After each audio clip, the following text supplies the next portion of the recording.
Good evening, everybody. This is Encounters, the late night spiritual UFO talk show. I'm your host, CmdrAleon. Welcome to the show. We just got home.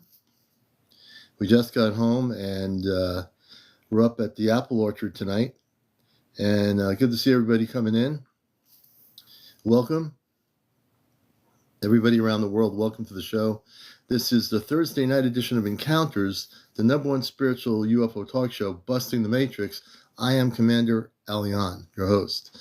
Also, contactee from the 1960s, C5 activist with the Astro Command Contact Group here in New England, and also radio host of WESU FM's Sunday morning show, Cosmic Eye Astro Command Radio. Good evening, everybody, new people, regular folks that are coming in here. Good evening. Hey, CC Paranormal over there in the Philippines. Good evening. Everybody, Lakita, everybody, I see you all. So we just got home. My wife and I went up to the apple orchard tonight. And this apple orchard's in the next town from us. And we're up there for the Northern Lights. And the solar activity of the geomagnetic storm is so powerful. And my wife and I were up there and we got some beautiful photos.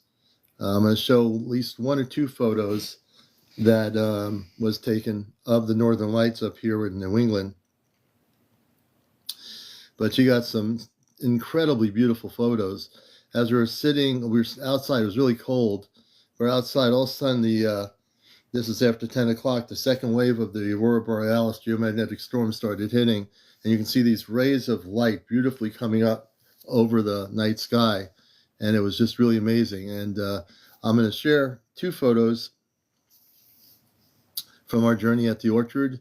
And there were other people up there. People were leaving that were there earlier, but we knew there was going to be some more waves. And through the night tonight, folks, wherever you are around the world, you probably will see more Aurora Borealis activity within a 2 or 3 hour period. This storm is really big, and it's generating some incredible Aurora Borealis activity in our skies. So you definitely want to take wherever you are around the planet, looking to the north, you will see as the waves hit, like this wave has been hitting. I might go out later on the porch and see if I can see it from where I am here. But if it hits really strongly, we got pictures in our town earlier when I was still at work. My wife got some incredible photos right downtown, like in the community downtown. We went all the way up the next town over. Hey, good Mike Mess, it's good to see you. And we definitely got to see something. I'm going to show, in a few minutes, I'm going to show you two of the photos. My camera, I got to get a better camera. This Samsung must make a better photo camera, because the one I had, my wife used a iPhone, and her pictures were just amazing. My pictures, not so much. Loretta, good to see you. Good to see everybody coming in here. You know, so it's a really cold, getting kind of cold up at the orchard. Hey, Catherine, good to see you. Hey, and Neil, good to see you. Ido, good to see you. Red Jen, thank you. Thank you, everybody, for being here. We appreciate you all. And we're just getting started. Will, good evening. Fan 3, welcome. Red Jen. Everybody, Mike Masters, Tara, CB something. Robert, welcome. Chino, welcome to the show. If you're new to the show, this is, hey, Lavola. This is Encounters. You've probably heard about us. We are the number one spiritual UFO show, not only on TikTok, but on social media. And our shows are live.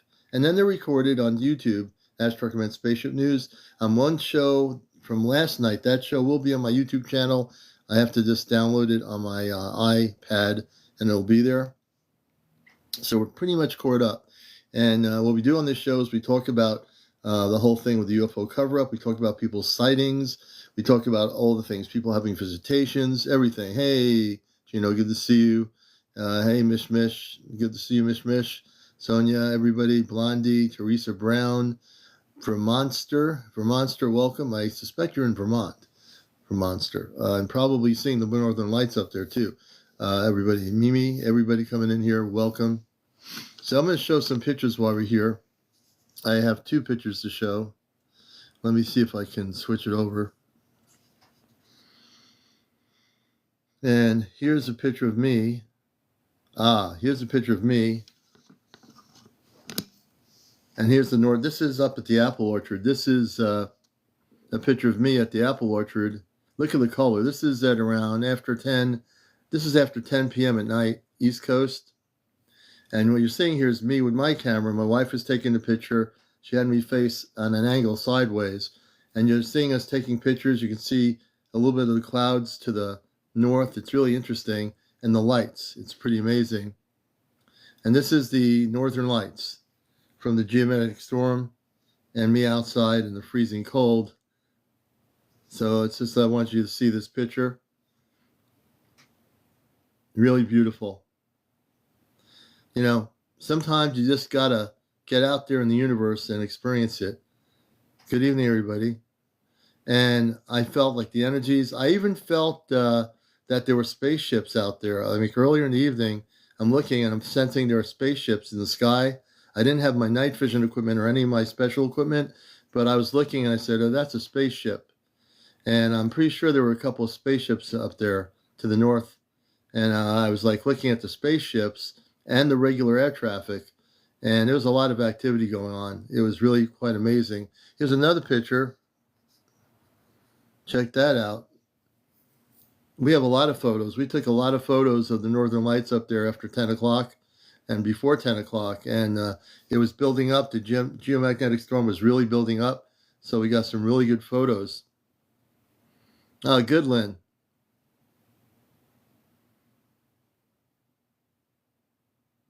I'm so cold. Oh, that's, wow. So this was tonight's adventure. You know, sometimes we all have to get out there, and who wants to be on any technology when you can be out there watching the northern lights, right? Sometimes just seeing the universe that way gives you a better respect for the universe and the beauty of the sun and the beauty of all this activity that's happening, these northern lights, and the geomagnetic storms are going to be increasing as we go into 2025. So if you think this is cool, just wait till the next storm hits us. These storms are going to get stronger and stronger, and they're going to affect everybody, you know? Hey, Loretta. But it's so beautiful. It's so beautiful. And when you understand the universe, standing out there, we saw the stars, we're looking at the northern lights, and it's like I'm saying, there's some spaceships out there, and I'm getting energized, and I'm feeling, well, I'm connecting with the universe, and I'm not just connecting with my phone, I'm connecting with the universe. And I needed to be there. I needed to see this. I needed to go up there. I said, we need to go up to the farm and we need to stand out there and watch the northern lights. And at one point, they got so strong, these rays of light were just like coming over us, enveloping us. It was the most beautiful energy that you can experience, you know? Beautiful energy. I hope many of you, between tonight and tomorrow night, take the time to go outside. Find a space where you can go to and watch the skies and watch for the northern lights. They're going to be there, you know. You're going to see them. We have a lot of photos. I'm going to share. I'll probably share more, you know, would you tomorrow night? Well, tomorrow night, yeah, tomorrow night's Friday. So, yeah, I'll show more pictures tomorrow night. I'm in Connecticut, Laura. We're up here in New England. So my wife and I went out I said, let's go up to the farm. So there's an apple orchard the next town over, and it's really good area. And we were up there. We're doing good. And we were like she was taking all the photos, and she got like at least 20 or 30 photos of the northern lights, you know. And you have some pretty ones in Minnesota. Yeah, people all over the country were able to see this. This storm is so strong. People were seeing these things in the Gulf Coast, as far south as the Gulf Coast, and pretty amazing. Pretty amazing, right? Yeah, so people need to be. I'm in Suffield, Connecticut, and it was beautiful. Hey, Anna, good to meet you in Suffield, Connecticut. And you're watching Encounters. This is the spiritual UFO talk show, and also cosmically oriented. So this is really a beautiful thing, you know? Yeah, I want to share this with you. We have more photos that I'm going to share with you tomorrow night.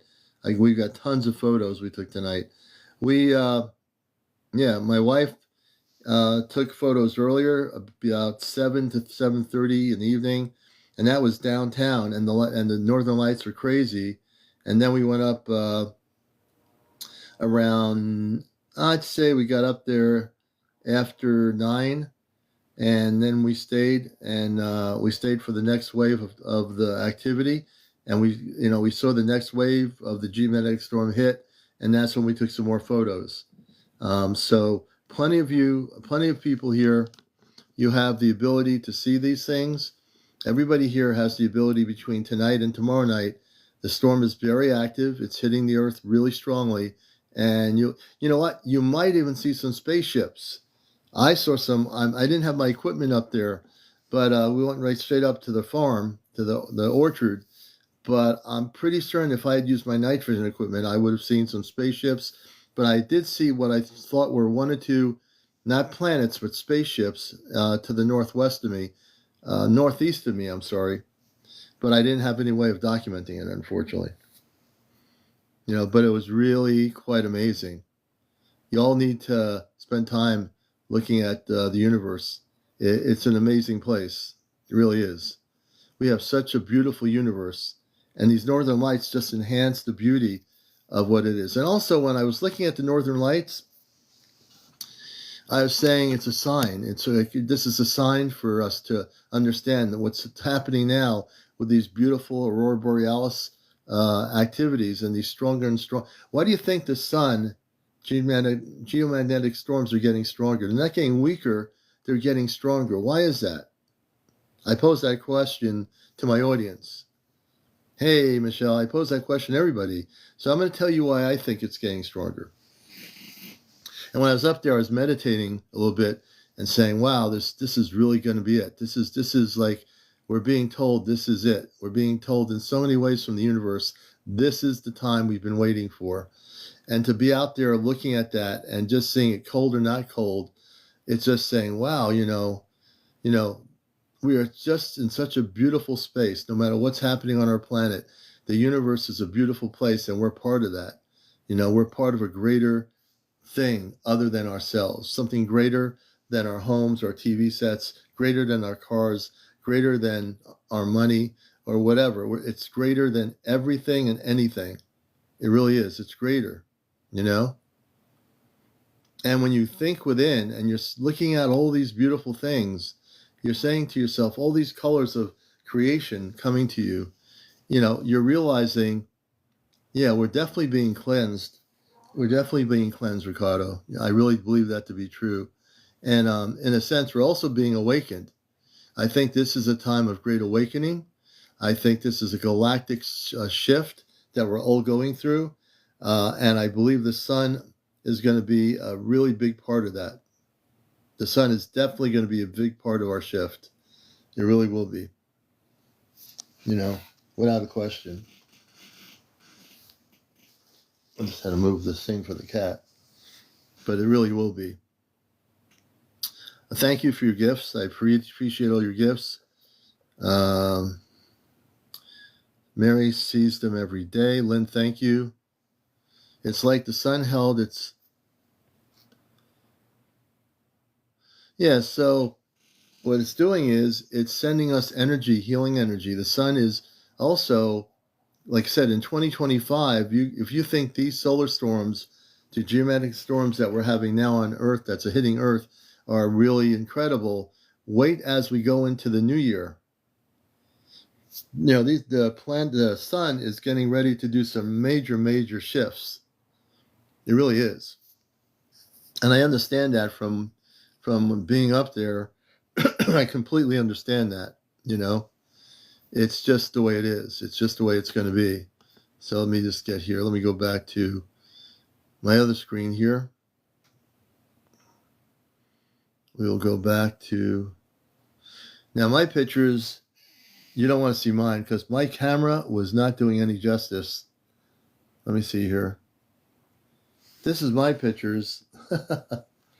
This is my Samsung. My wife's camera was incredible. My camera, not so much. So we get out of that. All right. Welcome everybody to the show. You're watching Encounters, the late night spiritual UFO show. Good to have you with us. And it's going to be another great night. We have no idea what's going to happen. But that's the way we like to have it, spontaneous.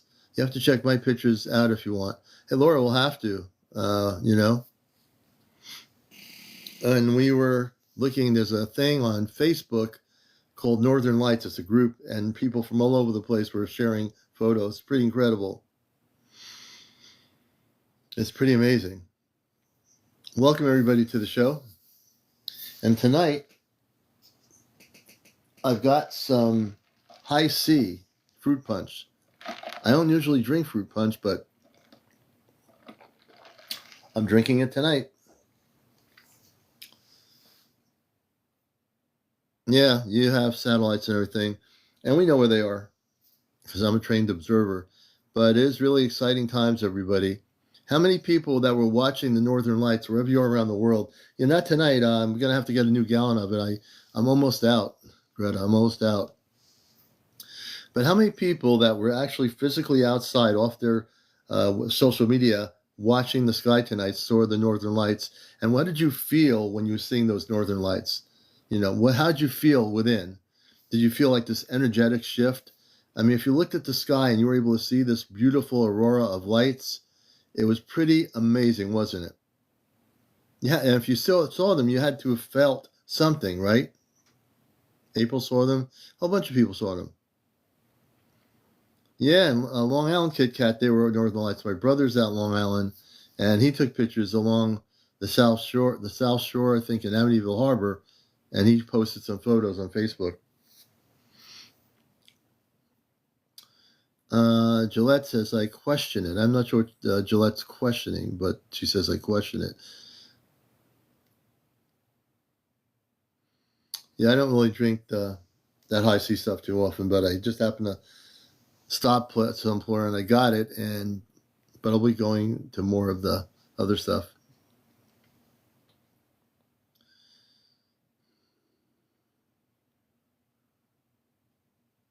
Yeah. I think the rays of light that I was seeing and we were a place where people came up to the orchards. There were a lot of people up there, and everybody was in awe. All of a sudden, you hear everyone saying, "Whoa!" As soon as they saw the Northern Lights get brighter, everyone got their cameras out and were taking pictures. In Northwest New Jersey, yeah. You know, people all over the place were seeing England. They had them in England. We saw pictures from other parts of the world. And there's a lot of people that saw them, you know, and it's really a wake-up call. You know, what's happening is when you think Northern Lights are hey, Paula, good to see you. The Northern Lights, the Aurora Borealis, now is really a wake-up call, I think. I think it's a wake-up call for humanity that the universe is saying, hey, there's something greater going on here. You better wake up. You better start realizing something else is happening here. You know, and I think we need to.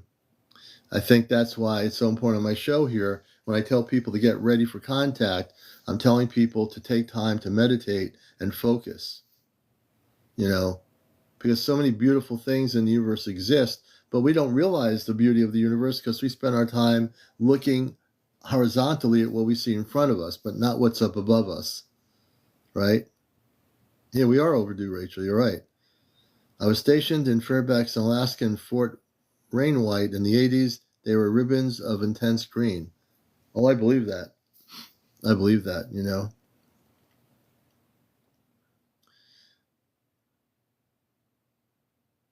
Well, Susan, you didn't miss the Northern Lights. The Northern Light activity, the sunstorm will be happening through tonight and through tomorrow night. So tomorrow night, if you've missed them tonight, they'll be happening all night tonight. They'll be happening in 2 or 3 hour intervals, no matter where you are in the world. There are these waves of geomagnetic storm hitting the earth. So it's coming in waves. So there'll be different waves of activity. Some will be more intense than others, but it will be definitely happening tomorrow night too.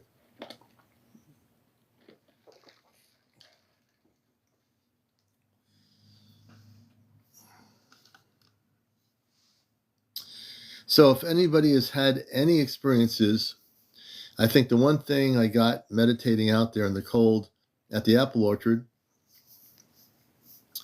was contact's going to be such a beautiful thing, you know, and it will be. As we go into next year, So many beautiful things will be starting to happen in our skies above. It'll be gradually happening, I think. And you're going to start seeing more things happen.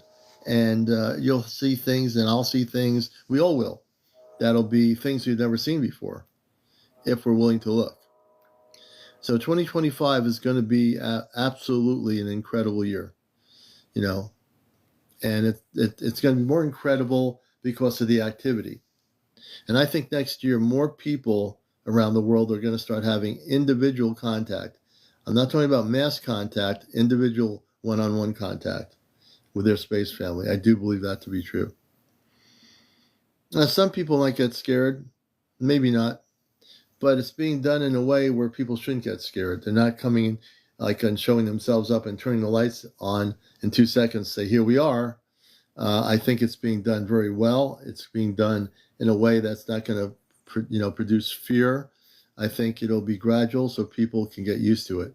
It's going to be very gradual. They're not going to just blink the lights up all over the planet in the sky and say, here we are. I think it's going to be very gradual.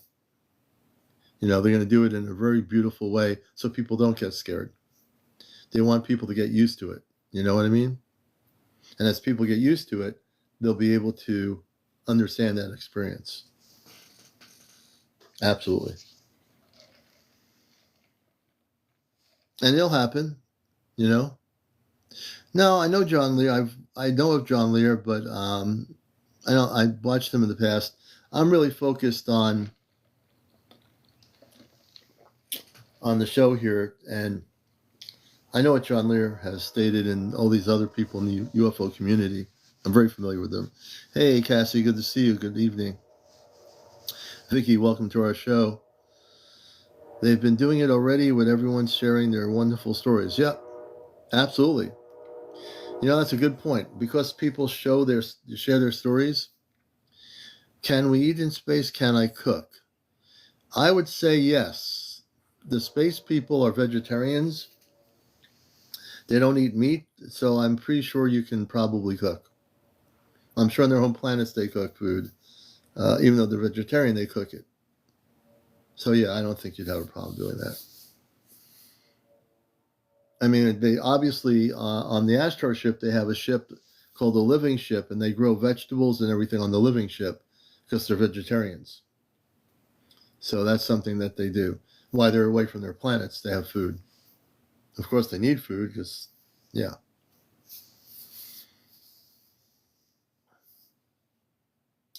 So the question is, when I began connecting, it was from a distance, then I got comfortable. Yeah, that's the way it works. You have to get comfortable. Ask the TV is absolutely correct. And as we get more comfortable with it, we become assimilated to the fact that, oh, this is really normal. It's like meeting your friend for breakfast in the morning at a local breakfast restaurant or something. It becomes more normal. Rachel says, I'm a vegetarian. So you won't have any problem. When you go on the ship, when you have general contact, people will be able to experience, that whole thing with the vegetarian foods and so forth that the space people eat. Do they 2 brains and 2 hearts? You know what? My Ashtar family, my mother and father, I don't know if they have 2 brains and 2 hearts. I never even asked anything like that, but I'll have to find out. That's a great question. That's a good question. I'll remember the question. I'll ask. I'll find out. I think there's 1 heart, not 2, but I can be completely wrong about that.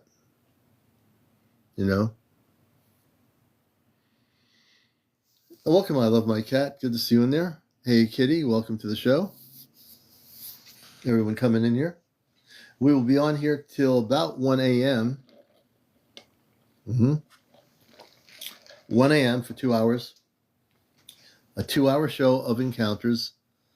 And it'll be good. Gabby, good to see you. Lady Libra, welcome to the show. Lupita. Let's see here. I'm just making sure we invite all the beautiful people, wherever they are.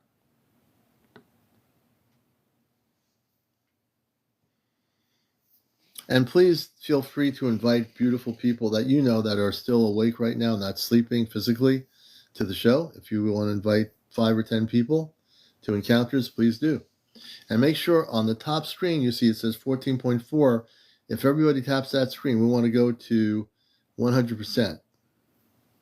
Operation, contact starting to happen. People are having individual contacts on a visitation scale and also on a visual scale with the spaceships. It's starting to happen. And I've had some guests on here that are documenting these things where they are too. Alcobes, thank you for the roses. Thank you so much. We appreciate it.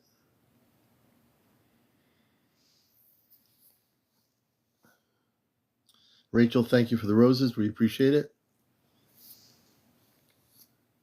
Yeah, Betty Hill, I met Betty Hill in the early 90s at the New Hampshire Mutual UFO Conference. I met her when I was doing my intergalactic TV network, and I did get to speak to her for a little bit. She was quite a person. Thank you, Mary.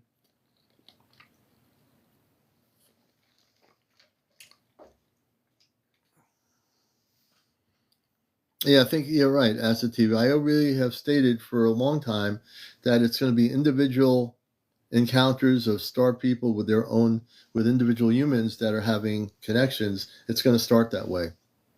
77 Starlight, thanks for being here. Good evening. John, welcome to the show. Calico Girl, Calico, welcome. Angela Cotton, welcome. Tammy, welcome to our show, Tammy. Yeah, she was in, her and her husband had that connection.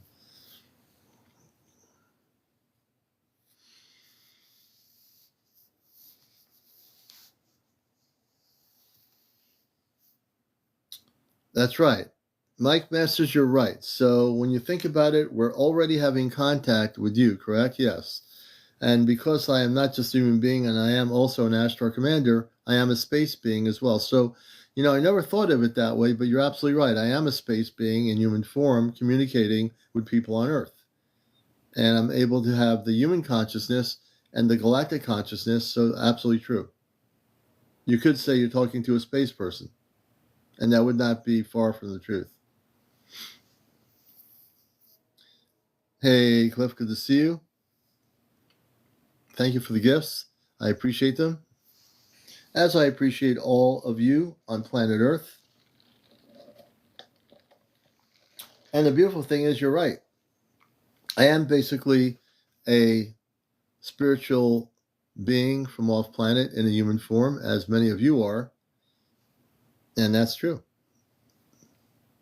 And the Ashtar Command is watching this show from the spaceship right now. So if you're here, they can see all your comments. They can see what I'm saying. And they're watching it off a monitoring screen on the spaceship. They have a number of monitoring screens in my vision. I see them sitting in a control area with these monitors that can monitor things throughout space and time, including the show. Sabrina, do you need to be scared? No. The space people, my family included, are about 7 to 8 feet tall. They're human. They're beautiful people. They have families, and there's nothing to fear. Nothing to fear whatsoever. I can tell you, all the people with the Ashtar Command, all the people that are on the ships are beautiful people. Yeah, it's definitely going to be gentle, Mike Masters. Nothing to fear. And if anybody posts fear-based things about contact on the social media applications like YouTube or TikTok or whatever, don't believe any of it. There's a lot of really smart people creating stuff that is fear-based, that has nothing to do with the truth. So don't worry about it. Nothing to worry about. Have you read UFO of God? I don't really read much. The reason why I don't read much, because the way I look at it now, I'm already having contact with my space family telepathically. So when I communicate or get communications, I get it right from off planet. So I tend not to read too many Earth-based books. Duran says, I have a video to share from the solar eclipse. Oh, that would be beautiful. I don't know if you're able to play it on here, but if you can, I don't know if you can. Fear is ego trying to stay in control. I am ready and been ready, what he says, to go. And as people there, and there's definitely people here are ready for, contact, or other people that are just getting to learn about what it's about, what contact is going to be about. And it will be a most beautiful experience for all of you, even for the new people that consider themselves new to the whole subject. It's good you're here because you're going to be able to learn on this show. Shallow Mud, well, the abductions have basically ceased. There's very little of that going on anymore. Most people that I've talked to that have been abducted that I've actually helped had abductions 10, 15, or 20 years ago. So a lot of that is actually dissipating.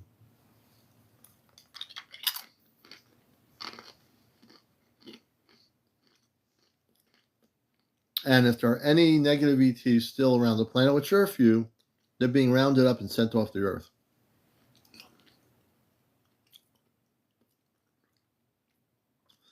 No, my family is not on the ships. My biological Earth family, great question. They've moved on. They're not on the ship, so. But my biological cosmic family is on the ship. They're on the ship, absolutely.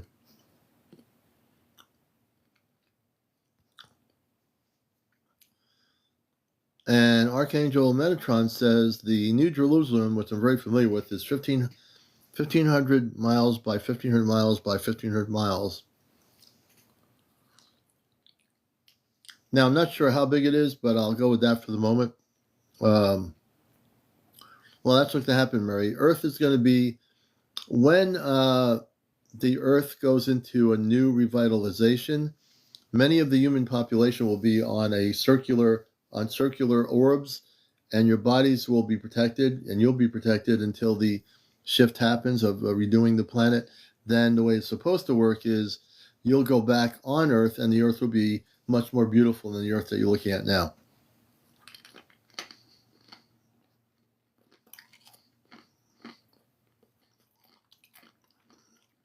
I'm not sure about that. The Earth is hell in the future. No, the Earth will not be hell in the future.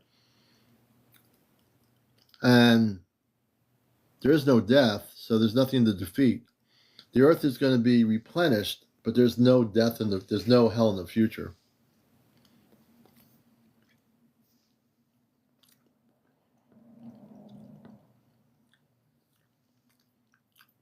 Hey, Linda, good to see you. I'm ready for revitalization. So I'll make this clear. There's a lot of confusion about what's happening with the Earth. There's different people that think the Earth is going to be, not good in the future. Not true. There are parallel Earth realities. So I want to teach people a few things here. There are parallel Earth realities. You can be on one Earth reality that is totally falling apart. You can be on another Earth reality in your consciousness that's totally the opposite. The Earth that we're living on now is going to be, in the current future, a very beautiful planet. There's not going to be any of this other stuff going on. It's not going to happen. Trust me on this. It's just not. It's going to be the New Earth. And when we talk about New Earth, people over the decades in the New Age community have talked about the New Earth. Let me explain something. Well, first of all, how many people understand what the New Earth is? How many people understand what the New Earth is? How many people? What's your perception of the New Earth? What does it mean?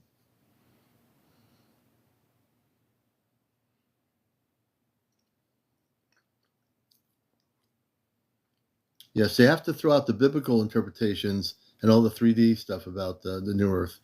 So I will teach you tonight what the New Earth is. I've never done this before, but I'm going to get into it. Okay, it's not going to be 1,000 years of peace. It's going to be peace forever. In the religious text, they talk about 1,000 years of peace, and then there's going to be everything reverting back to the way it was. That was written by men in the biblical periods on Earth. So here's what the deal is. When the new Earth, this Earth becomes renewed, the renewed Earth, not just the new Earth, but the renewed Earth, all right, we're going to be living in a planet that is going to be all the mammals, all the sea life, everything, the birds, everything. Everything is going to be renewed. Our human bodies are going to be renewed. We're not going to have the same kind of situation we have now. And then, when we do renew ourselves, we're not going to be living on a planet for 1,000 years of peace and then 1,000 years of not having peace. That was a biblical 3D interpretation that was not correct. Okay? I'm going to get into this a little bit tonight. So let's talk about the New Earth a little bit. And we'll talk about people's encounters too. But I think we need to bridge this subject a little bit. Because we are going into a place where it's going to be, even if you don't see it, but you can feel it because it's going to be coming. It's going to be happening. When we go into the New Earth, all the people you have relationships with, all the human friends you have, everyone's going to be living in a different consciousness. All right? Everyone's going to be living in a completely different high vibrational consciousness. Every one of you, no matter what you think you are now, everybody here will be living in a different consciousness. It won't happen. It won't happening in our timing. It'll be happening. We're going to be happening now. It's happening already. It's happening individually. It's going to be happening with everybody on this planet. No 3D stuff. All the 3D predictions, throw them out the window. This is where I bust the matrix. I don't believe in any of the 3D stuff. I'm too awakened to go backwards. That should be a good bumper sticker. I'm too awakened to go backwards. Why would I want to go backwards into things that have nothing to do with the liberation of consciousness? Okay? We're going into being a planetary system that is liberated. Our planet is becoming liberated. What does that mean? Cosmically, spiritually, we are becoming way beyond the 3D world. We are way beyond the 3D world, where our consciousness is now shifting and will continue to shift into the Christ consciousness. And in that shifting of Christ consciousness, that is what's going to make you having the ability to be ready for contact on Earth. That's the thing that'll make you ready for it. Okay? And if you don't think the planet's shifting, you need to wake up. I need to shake you. I need to shake your brain up a little bit and wake you up. Because we are shifting our planet. Now, there's some people that prefer, who would want to live in a planet that doesn't shift its consciousness to a better place? Really? Who'd want to live on a planet that is just like, oh, I'm used to the planet being this way. I think it's all right for me. I'm not ready for having any shifts in my life.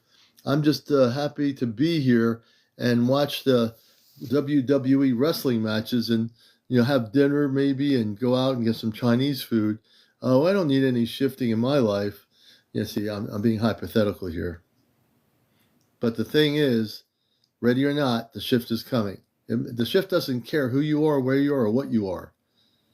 There's 7 billion humans on this planet. Do you think the shift cares that you are one of the 7 billion people on Earth? Do you think so? Do you think it's thinking, well, let me see here. I'm not sure if humans are ready for this, but I'm coming to give you a shift that you've never had before. And, I'm not sure, I know that these people here don't have any idea that they're shifting their consciousness, but we're going to shift it, man. We're going to shift it big time, right? So your consciousness is shifting. If you take time for yourself, you're going to see you're a different person. If you meditate for 20 minutes, every time you do that meditation and know how you're doing it, it's shifting your consciousness. Yeah, the shift doesn't care. It really doesn't, Lavala. I'm telling you, folks, the shift does not care what you think. It's a shift. It's a cosmic galactic shift of consciousness. It has happened on other planets and other solar systems and other galaxies. And I don't know why I'm talking about this tonight, but I am. You need to get ready.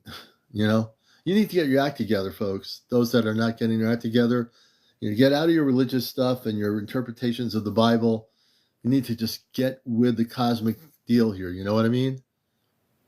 Because it's going to be beautiful. Stop relying on your biblical interpretations and mixing it in with the New Age stuff and all this other stuff. Throw it out the window. Throw it out the window. Open your window and throw it right out. And just take a deep breath and say, I threw it out. Man, I had all that 3D stuff in my head. I got rid of it. I feel much better. So, Ali, the way you get your act together, number one, is don't believe everything you see on the internet. There's a lot of human beings creating fear-based stuff, interjecting religion with the cosmic, which is kind of ridiculous. And it's also getting rid of ego, too. Mary, absolutely correct. So that's one. And also part of the thing you need to do is people need to meditate, get into like a solid place where you can just do 20 minutes or 30 minutes and use higher dimensional ambient space music for background. You just turn everything off, turn your brain off, and get yourself ready. And if people do that like for 20 minutes a day, even every day, you will transform your consciousness and you'll be a whole different person. And you'll be very calm. When contact happens, you're going to be the calmest person in the world. You're not going to have any worries. You're not going to be saying, oh, wow, there's this big spaceship coming over my town. I don't know if I should run in the basement. No, you have to do that. The star people are here. The star people are coming. More of them are coming. And people just need to get ready. You're not going to, it's not like, oh, we don't want you to come here to Earth. We heard about you, but we want you to go back home. We want the star people to go back to their own planets. Why don't they come here? Why did they come to Earth? Why would they come here to our little planet? You see, you have to think out of the box. You see, you have to understand. Hey, Diane, thank you. You have to think out of the box, brothers and sisters.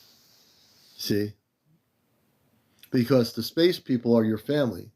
And when I say that, many of you are going to find out that you, beyond your Earth mother and father here on the planet, your brothers and sisters, you have biological cosmic family from other planets before you came here. Contact is happening in 2026. No matter whatever you hear out there about contact, it is happening in 2026. I don't care who says it's 2030 or 2032, it's 2026. Thank you for the question. Oh yeah, on the ship they do. My actual brother, no. My brother on Earth, we have no connection. My brother on the ship does, and my two sisters and my mother and father. If they're not doing mission work, they're watching the show. Jesus is, I think it's Basara. I think it's Basari. I think it is, or something. Sorry about that. Jesus is actually a space commander. Jesus is actually, he oversees the councils on the Ashtar command ships. So Jesus oversees all the councils of light. Now, growing up in Earth, in the 3D world, if you went to a church or whatever, they would never say, let's pray to Jesus, who's a space person on a spaceship who oversees the councils of light, of all the councils of the ship, of the Ashtar command, right? Nah, you're not going to see that in a church. That would blow people's minds. Can you imagine all these little old ladies in church hearing from a priest saying, I just found out that Jesus is on an Ashtar command spaceship overseeing the whole galactic caboodle. Now, that would be something if a pastor actually did do that, or a priest. But it's not happening.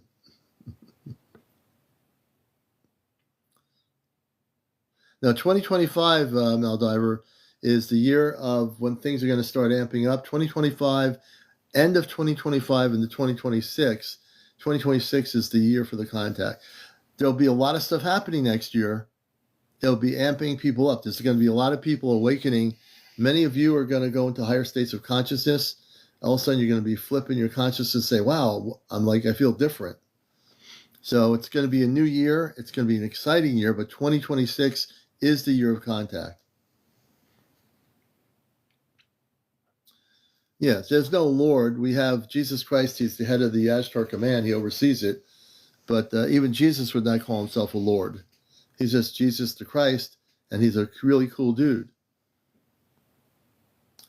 Ali, I wish and hope the best for all humanity, but we are seriously the absolute worst. Not really. Humanity is not all bad. There's a lot of good people, like in this room, in this broadcast. There's a lot of beautiful people. There's a lot of beautiful people all over the world. The absolute worst are the people that are controlling world governments on our planet. Those people are the absolute worst. And those people will not be in power much longer. When contact happens, there's not going to be queens and kings and presidents and prime ministers. That's going to be falling apart.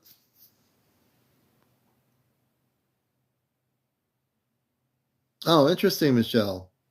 Beautiful, beautiful, beautiful. Boss, did you take yours?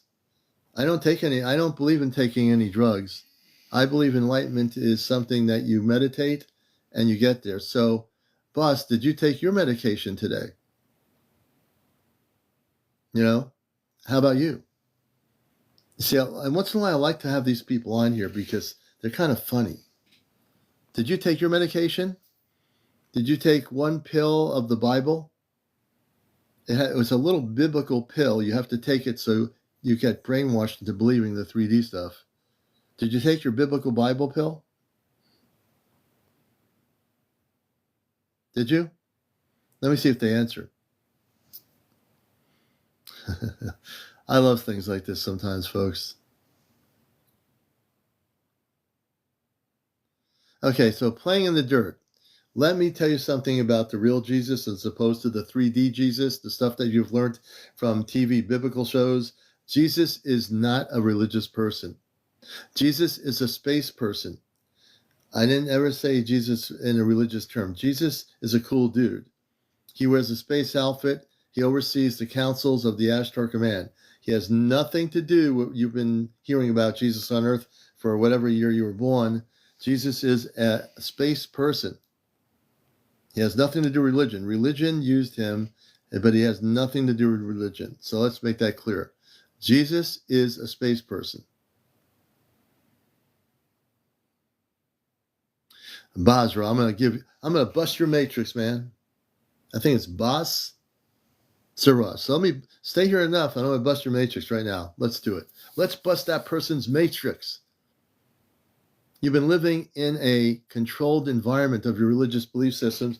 I even bet your parents were religious. Not only that, whatever church or place you go to for worship, you've been brainwashed by the whole 3D world. So can you smell what the commander's cooking? I remember in WWE they say, can you smell what the Rock is cooking? Can you smell what the cosmic information the commander's cooking there, boss? Can you smell it? Can you understand it, brother? Can you even hear it? Should I get in a cosmic preaching ceremony here? Because I can do it, brother. I can preach better than any 3D pastor or anybody out there in the religious world that you know. You've never dealt with the commander before, man. I've dealt with all the 3D religious people. And I'll tell you, you will not win. You'll end up having a matrix busted in 2 seconds. I'm going to have a little bit of fun tonight here, folks. So who created them? God created everyone. God has nothing to do with religion. God created every single life form. Not religion, God. And God has no religion, but man made religion and put God into it and messed it up. So I'm telling you, Jesus is a cosmic being of light. He's a star person. He is a space person. And I know somebody who's met him on a spaceship a couple of times already. Okay? Oh, beautiful, Michelle. So I'm going to teach you a few things there, boss. I want to wake you up, man. You sound like you're young enough to be open-minded, And if you stay here long enough, you're going to find the truth out. You're going to just throw your Bibles out the window that you've been taught as a kid, and you'll learn something here about what's really going to happen. I guarantee it. Hey, Mary. True. Yeah, Jesus playing the dirt is a spiritual being of light. He has nothing to do with religion. Earth-based man created their interpretations of him. He was a light being that came to Earth. He came here just like every other starseed. He came here to liberate the planet, but they didn't want to be liberated. Then he went back on a spaceship in the clouds. So when Jesus left the planet, he went on a spaceship through the clouds into a big, big ship of the Ashtar Command. People didn't know that. Most of you know this. Some of you don't know this. I've decoded a lot of things. I'm getting fired. Boss, let's see. So yeah, you'll learn a few things here.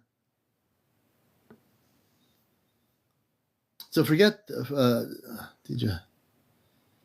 forget the gospel, forget all that stuff. It's all 3D stuff. What you're going to learn here is the truth. What you're going to hear, boss, is going to be the cosmic truth, the galactic truth, and nothing but the cosmic truth.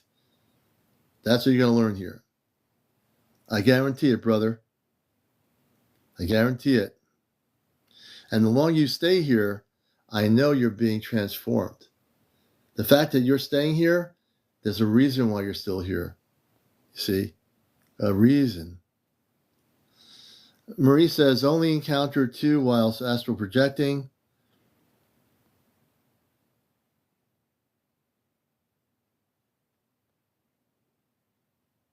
Yeah, the commander's on a roll tonight. Sometimes I like to do this, folks. I think it's educational.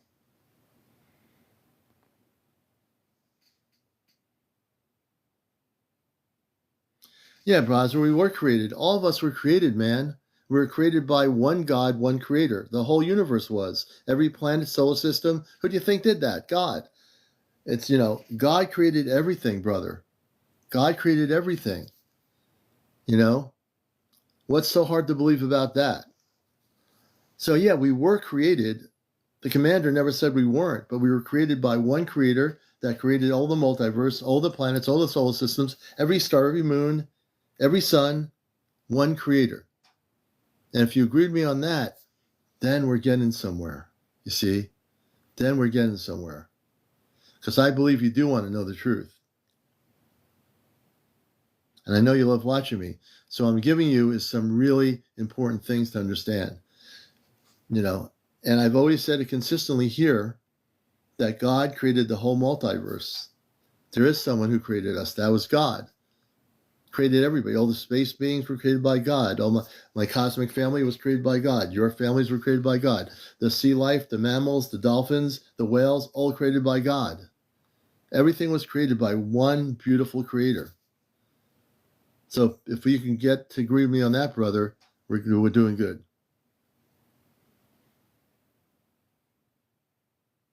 Right. That's right, Slay.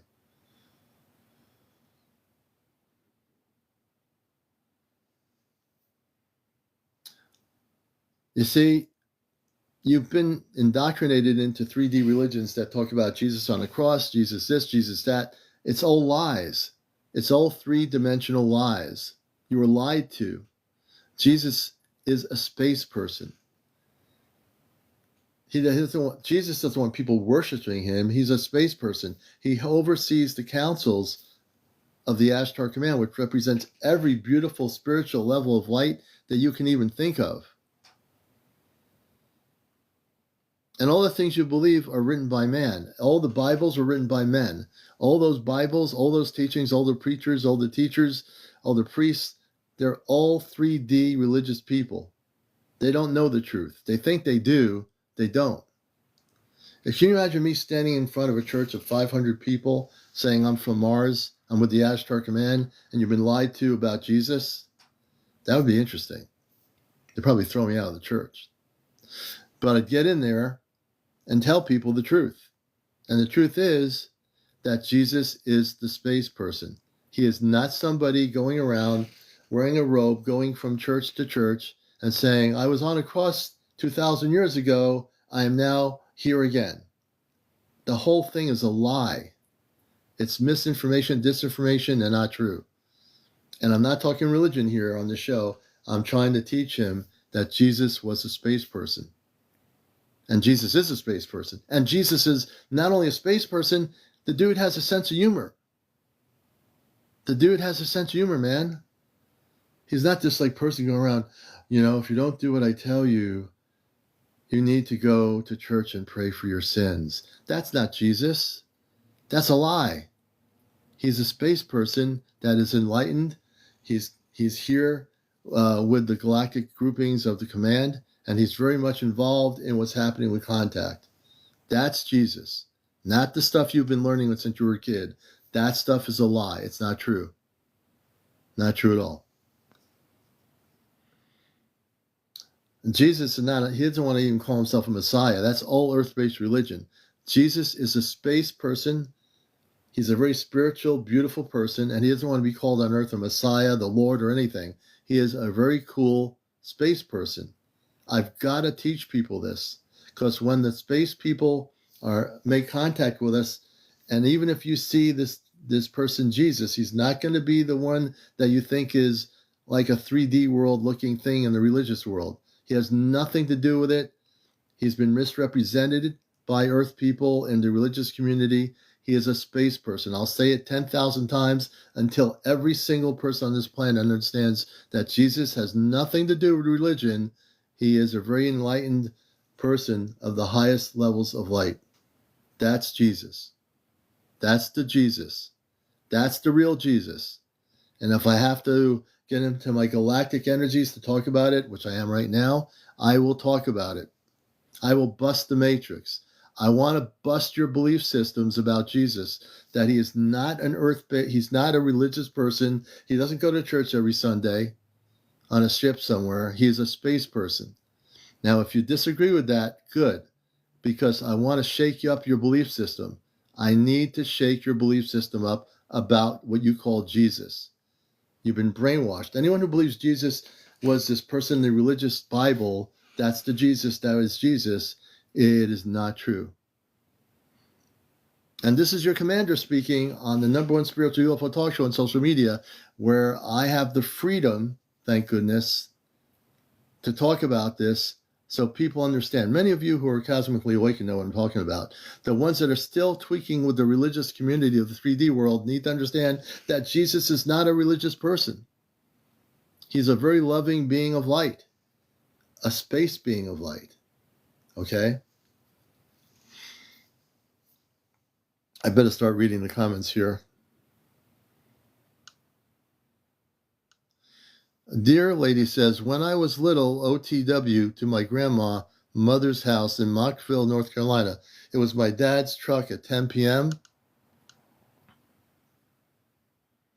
You know, I want to do some interviews too, so I don't get too much on a rant here.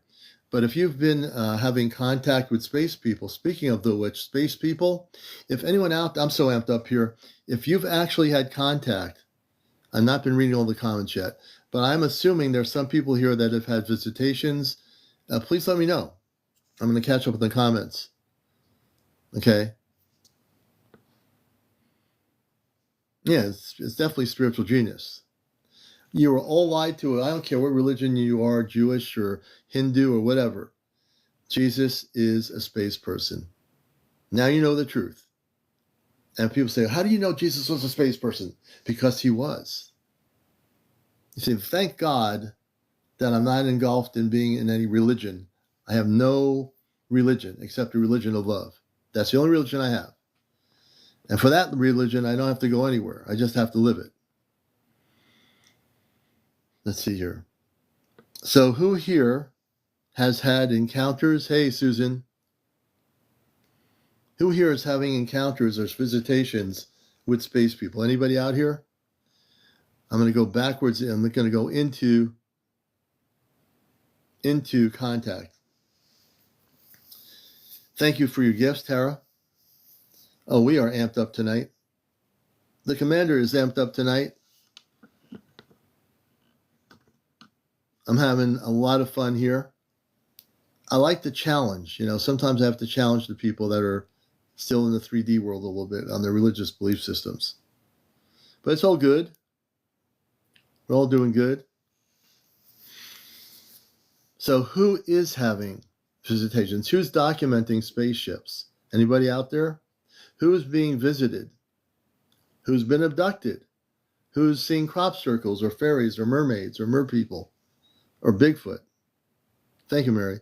See, the commander, the reason why my radio show has been popular for 21 years on NPR radio, and the reason why this show is popular, because I tell people the truth. I don't go to websites getting information. I don't need to. I'm totally activated, motivated, and ready to speak. I have no hesitation in anything I say on this show. If I did, it'd be like, oh, I don't know if I should say that. I'm not sure what I believe in. I don't know if I should say. I don't do that. You know, when I speak, it's going to be very direct, very clear, and concise. There's nothing. But the Northern Lights tonight were beautiful. Yeah, in the consciousness they could have.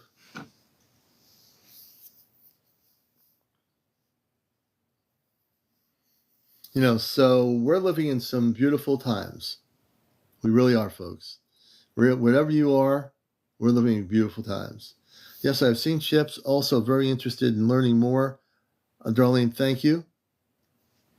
And that's the thing, when Darlene and, hey, Commander, hey, J9er, I think it's one of your videos I shared that I love. And I'm going to share some more of your stuff because I think it's beautiful.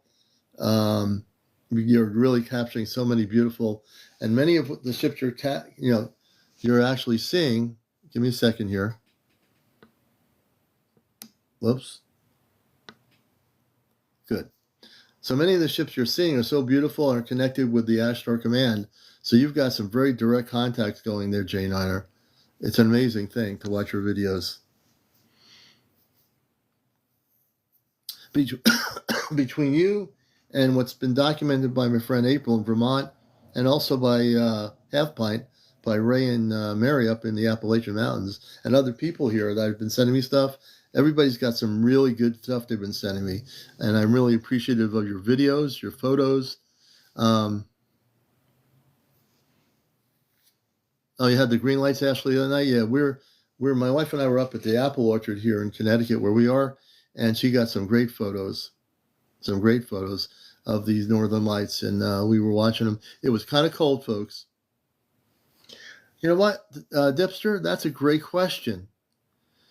I don't know the answer. I'm thinking it probably did. I don't see why it wouldn't. If it's a Voyager's in outer space, there's no way it didn't have contact with a spaceship. It most likely did. But if it did, NASA would never tell us anyway, right? NASA's not going to tell us if Voyager had contact with a spaceship.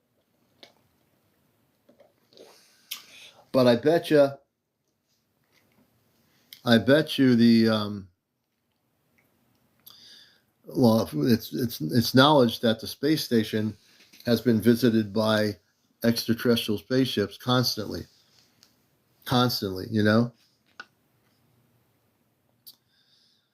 Paul Arrington, we're going to bring Paul up. We know who Paul is. Paul's been a guest on the show before. And good evening, Paul. How are you doing? What's up? Not too much. And what's happening in your world? Oh, not much. Been through a few hurricanes here and there. Yeah, it's been pretty massive down south in Florida. I know I have friends down there too and cousins. So yeah, I hope that place and the southern states have been hit with a lot of stuff. So the earth is going through a lot of earth changes, which are pretty crazy. Really crazy. Yeah, I lost my boat. You lost your boat? Yep. What happened to the boat? Was it taken by like a flood? The hurricane threw it out in the ocean somewhere. Oh, well, you're not getting that back too soon, I don't think. It's out there somewhere. Well, you know what? Mini yacht. A mini yacht. The most important thing is that you're here and you're alive and you're well. And I'm just glad to see you show your face here and that you're okay. Yeah, me and my dad are looking for it with sonar right now. Oh, so, you are? Oh, okay. Yeah. Well, maybe you'll find it. I have no doubt. Big ocean to cover. Trust me. It's a lot of ocean. Well, if you don't find the boat, you might actually in your sonar pick up an underwater spaceship. That would be more impressive. Yeah. You know how I think. I'm thinking you're going to find a spaceship, not a boat. Yeah, I've been watching some of your lives coming in, watching them in the comments. Yeah. I always enjoy your show. Happening. Oh, thank you. We enjoy having you. And Paul's been a guest on our show numerous times, and we've had some great conversations with Paul. And it's just amazing stuff. And we're all living through it. We're all seeing it together. I'm just hosting it, but we're all seeing all these beautiful people that we've interviewed.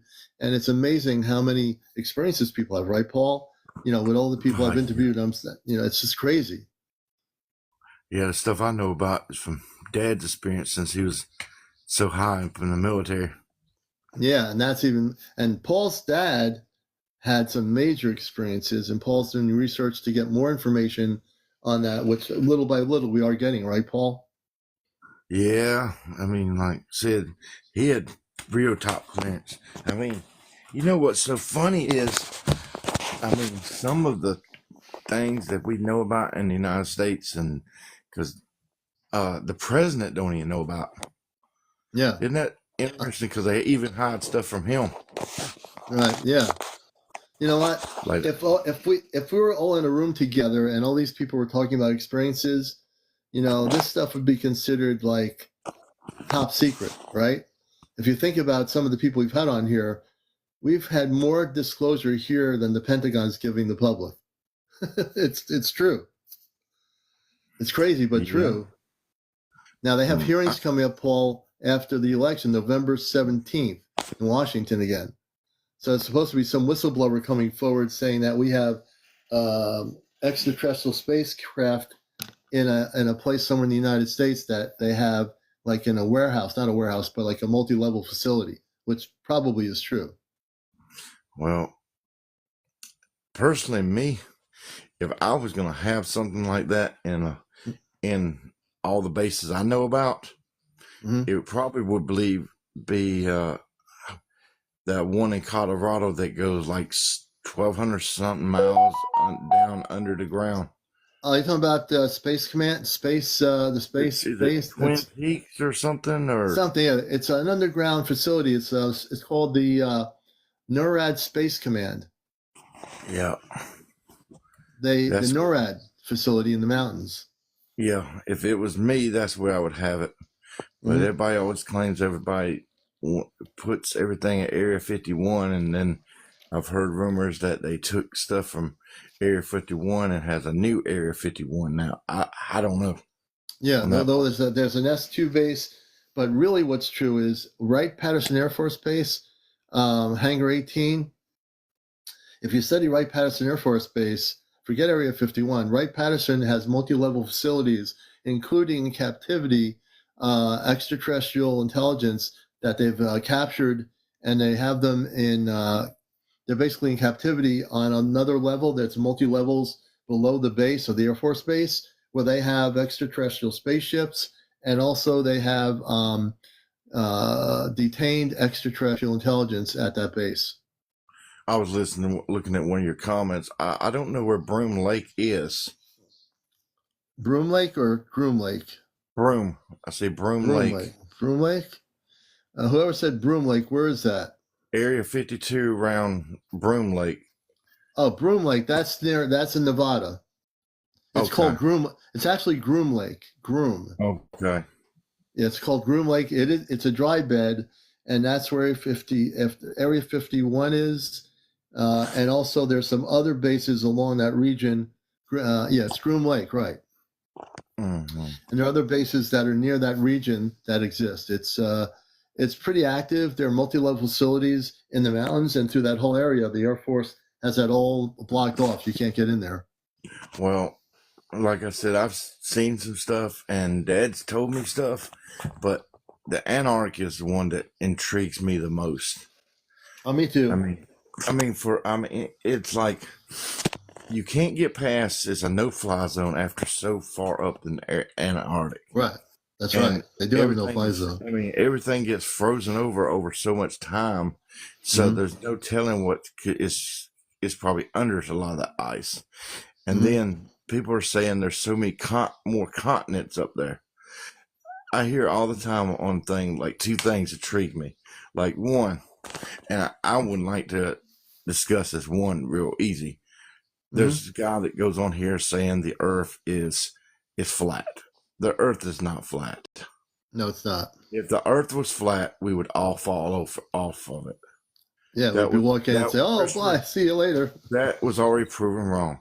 Number two is, if people cannot believe there's another rumor where dinosaurs are walking in the Antarctic, that is not true neither. The Ice Age is what killed the dinosaurs off because they couldn't survive. Right. The only way that would be possible is if it was a warm climate for them to be alive. Right. Now, the other thing is that if people believe that there is an inner Earth within the Earth, which is what you call the Hollow Earth, there is I've talked about the Agartha Network, which is the subterranean cities. In the inner Earth, there is another Earth, and there is an atmosphere. And notice this is where people have to like go out of their 3D belief systems. No, I can believe that. I believe that part of it, because that part of it, definitely if there's an inner earth, which anything's possible. I mean, heck, I believe in multiverses. Yeah, multi-dimensional existence. Like there's another person, multiverse. Me and you both on another earth. That's right. And there's thousands of them. And the thing is, as there's a multiple of each person, so like it's amazing you're saying that. For years, I've taught people that you there's a you here. If you go above your ceiling, and that was like the next dimension, and you're able to go to the like an elevator and say, "Oh, I'm leaving this dimension. I'm going to the next dimension of me." The next dimension of you would be more cosmically spiritual and would still be human, but much more awakened than the you here on this dimension. So you're right. There are multiple Earths. There are multiple, each individual person. There's multiples of all of us here, and just a high men and women in other frequencies of consciousness. Yes, absolutely true. Absolutely true. I've always believed there's a lot of things that I mean, even when I was a kid, I always said this universe. I think how I was explained to it is if you put a piece of paper down and you put one little grain of salt, that would be us in the universe. Yeah. And I always thought that was a whole lot of universe for just us to be out there. And right. It would be kind of crazy, right? And I've seen things, and actually I've seen something recently that I couldn't describe. It happened here where I live.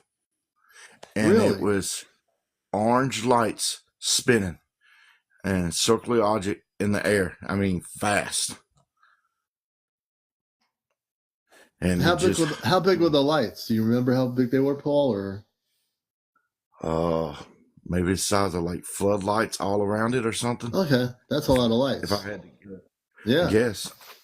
Never seen nothing. The only thing I could tell was lights. It was some distance away, but I said, that ain't no damn plane. No, it probably was a spaceship of some sort. I mean, like I said, the one I shared with you was the only one I remember seeing that one time. I just never said nothing to nobody because I figured they think I was crazy as hell. I mean, but except, on encounters, you're not crazy. Yeah, I mean, it was when I was a kid. I probably was like 15. Oh yeah, when you were a kid, yeah. I walked on that power line where my mom lived, and I think it was around. It seemed like it was around this time of year, Halloween or something, and I had walked back there, and that's when I seen this orange object in the air.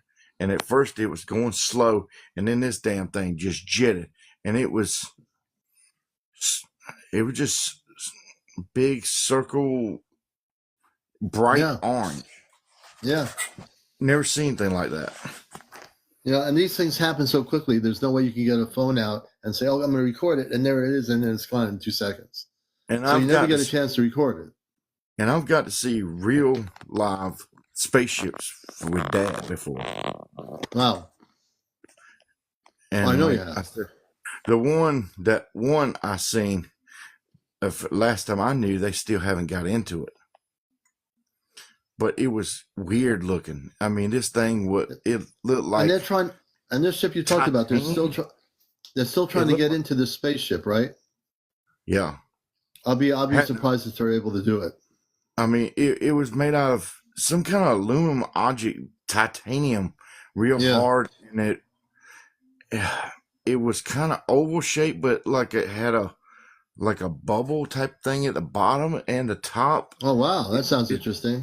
It's weird. I mean, it was still this weird metal, and they tested the metal, and of course, again, and it wasn't none that no metal that was on the table of our element table at all. Now, this ship that they're talking about, the ship has never been gotten into since they got it, right? Yep. How big is the ship? Can you explain that to our audience? That ship probably, at least, I would say, 20 feet width, length, probably 40 feet, maybe 50. I mean, it's big. It's not like real big, but the fact is, now, do they know whether it had intelligences in the ship or whether it was unmanned, because there was intelligence in the ship, and then they're getting into it. Get into it, but they know it's a ship because they see that flown. They seen it crash. Really?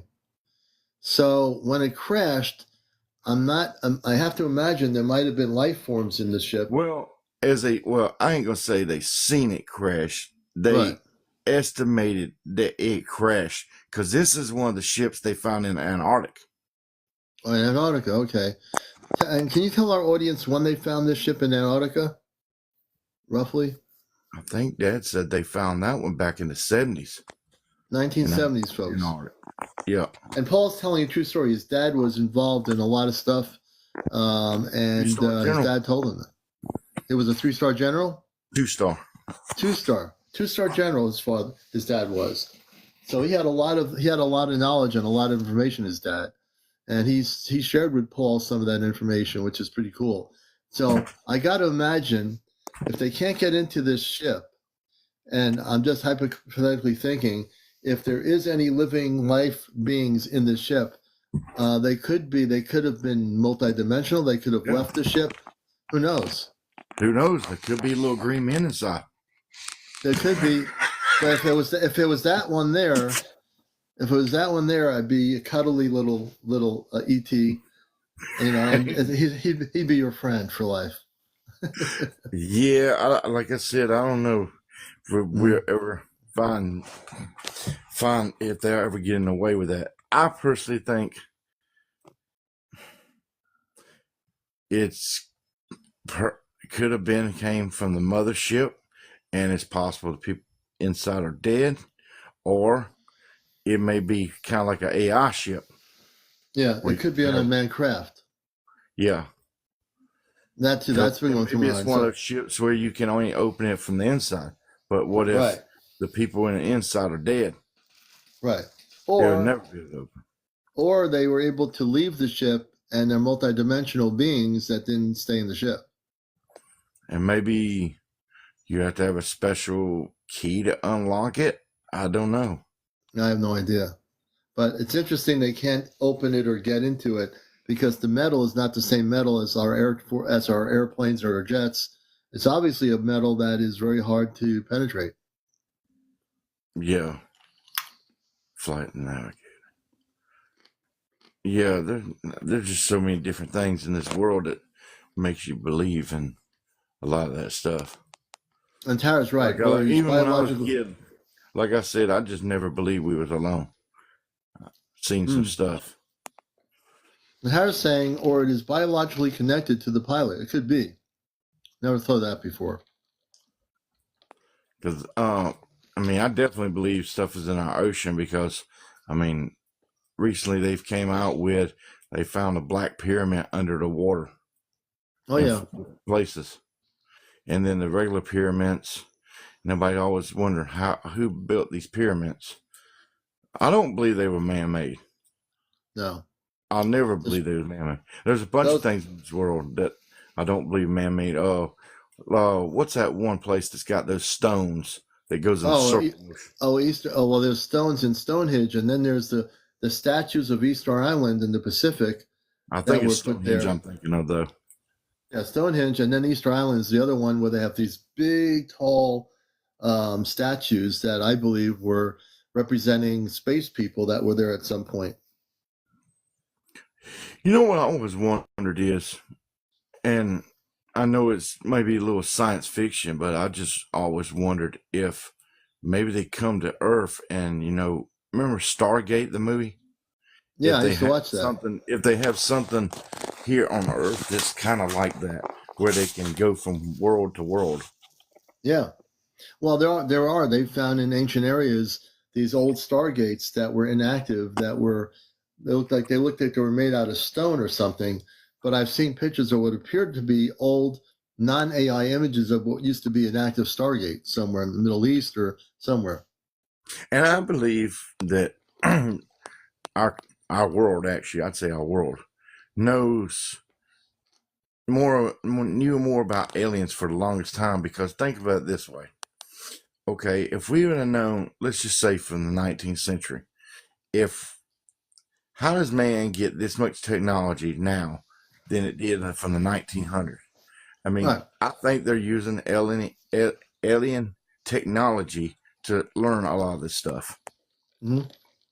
I mean, because, think about it for a minute. I mean, where was all it come? Why didn't we have this technology 30, 40 years ago? Right. Now, Well, you know what it is? The negative ETs, with their reverse engineering, gave the government some technology information when they were allowed for 70 years to abduct human beings, and that's where some of it comes from. But that's basically where it started. Now, when the contact happens, Paul, when we have the actual contact with the star people, which is way different, they're going to be less about the technology and more about giving us our abilities back to remember who we are. And that's going to be another whole story there that we're talking about, Well, I mean, it's like, I talked to a cousin of mine. He's a scientist, and Yeah. he's working on something. And I said, if that ever happens, what he's working on, I said, airplanes will no longer need them. Yeah. He's working on something, which is physics and stuff, but he's working on something kind of like a Stargate, where basically you can go through these gates from one place to another anytime you want to. Just step in and you could be wherever in the world. So if I want to go to a beach, if I want to go to Denmark, I go through a Stargate and say, okay, I'm going to go to Denmark, and I switch it to the coordinates. I'll be right there. Yeah, he's trying to work on something similar to that. Now, seeing if it's possible. I said, well, I know you can. I mean, portals, we had those. And I said, I mean, you're talking about like a portal where you could transport your whole self. Yeah. One day, I believe that would be possible. I believe aliens actually itself has a way. Yeah, same thing, teleport. Yeah, where you could teleport yourself to a place. I think it'd be pretty damn cool. Yeah, I think there was once a time when our planet, for millions of years, at some point in our past history, we did have Stargate abilities, and then for whatever reason, when our planet went into a low vibration, that ended. But I think that we do have the ability to have what we call Stargates, and I think also when we have contact people, I think the Stargates will be reintroduced by the space people of, like, let's say, the Ashtar Command. I think they have these Stargates that are operational, and I don't know this for a fact, but I'm saying that I believe they do, and I think those will be introduced to our planet once our planet's renewed. I think there'll be a thing called Stargates where instead of paying for an airline ticket to go from New York to China, you'll be able to go in a Stargate and be there in 2 seconds. Or you'll be able to go through a Stargate to coordinate where you want to go, and you might go to another planet in another galaxy through the Stargate, and you'll be there in so many minutes through the Stargate. Well, I think that would be pretty damn cool, but you'd have to figure out physics and quantum physics, actually. I think is what you said, to figure out how you could do that. Well, I think the space people already have that figured out. It's just a matter of when contact happens, if they have Stargates and they set them on the planet, I think they can be reintroduced, and we won't have to worry about making a Stargate. We'll have them reintroduced when we have contact with our space families, with the space people.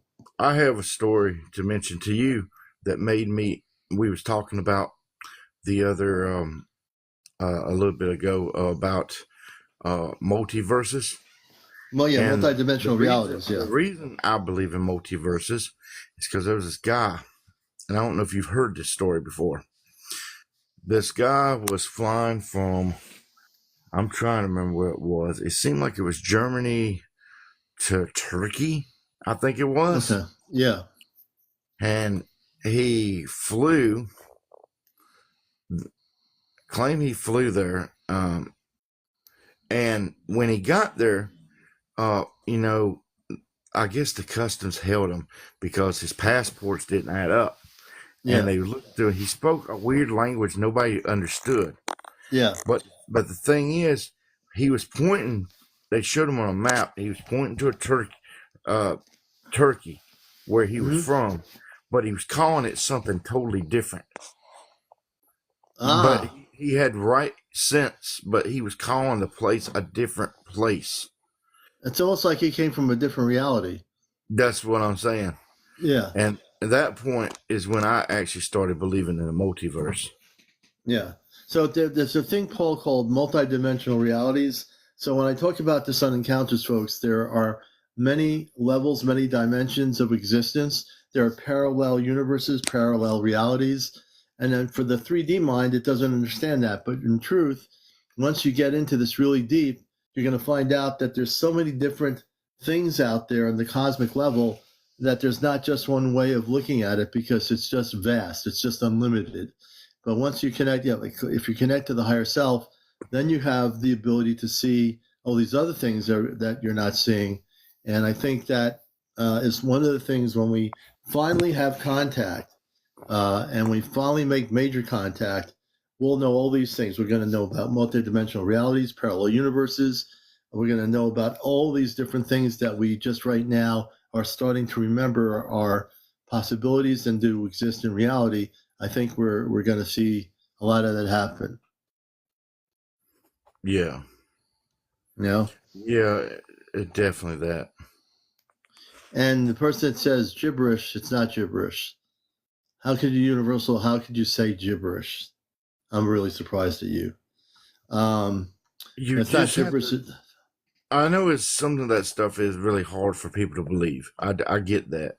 But there's just so many things. When somebody shows up and they want to point to a country, even on a map, and they're calling it something different, and the person, they checked them, even have a physical, they had a psychiatric evaluation, he was normal. Yeah. But he claimed this was this place.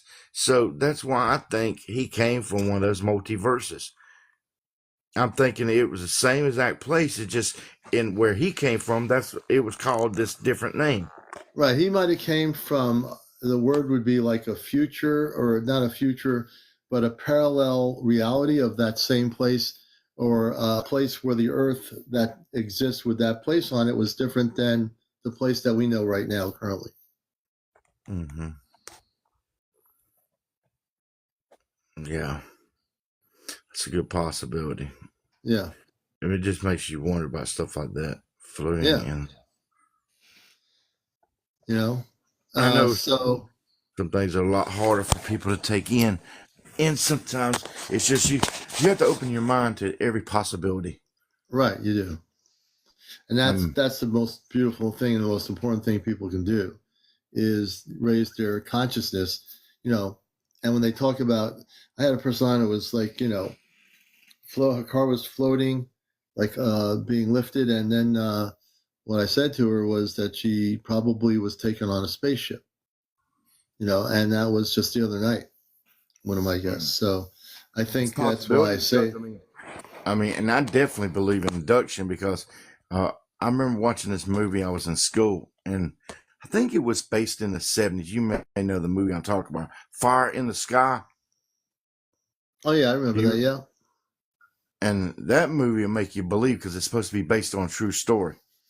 But the movie itself was a problem because the movie, the producers of the Fire in the Sky, folks, took liberty with the book and diverted and expanded on making the movie this thing where Travis Walton was in a blob of some jelly or something, and he had to climb out of it.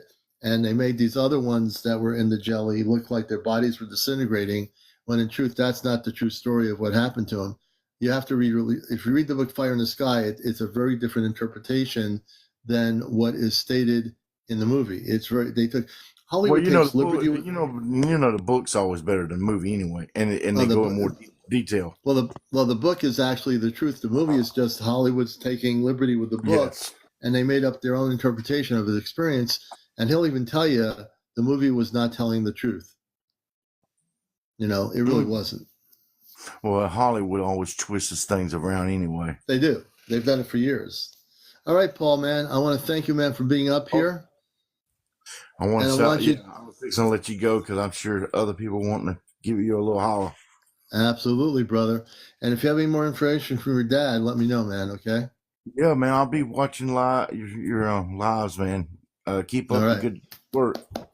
Hey, Paul, Y'all it's have a always good a one. pleasure. He's a good friend of the show, and we were going to let him down gently on the ship. All right. Thank you, Paul. Paul's always an interesting person for me to talk to, and his dad, being a 3-star general, he gets information. He does.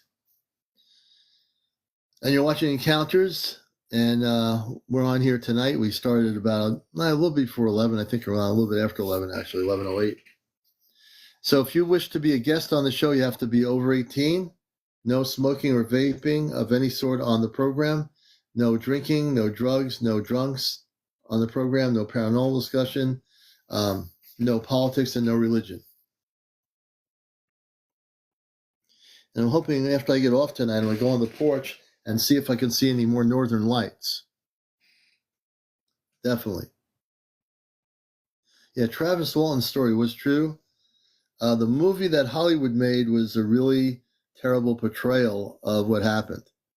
Yeah, they didn't portray it right. Absolutely true. Especially with Travis Walton. You know, it's just one of those things. And it's good to see everybody here around the planet. I hope you're enjoying the program tonight. This show will be on my YouTube channel, just for new people to realize I do have a YouTube channel. After I get off of here, I'm downloading last night's show onto YouTube, and I'll be downloading this show onto YouTube. So here's the deal. Let's make a deal now. There's a lot of stuff going on now. A lot of stuff will be revealed. The question is, on the 17th of November, we got a big hearing happening again. After months and months of the first hearing that happened earlier this year, we now have another hearing on UFO disclosure. We're going to see how far this goes. We're going to see how far they're going to take it. And we're going to see if these whistleblowers are really going to tell us something that's going to blow our minds, or whether it's going to be, we'll just give them a little bit more information now. We will tell them just a little bit more just to make it look good, right? That's November 17th.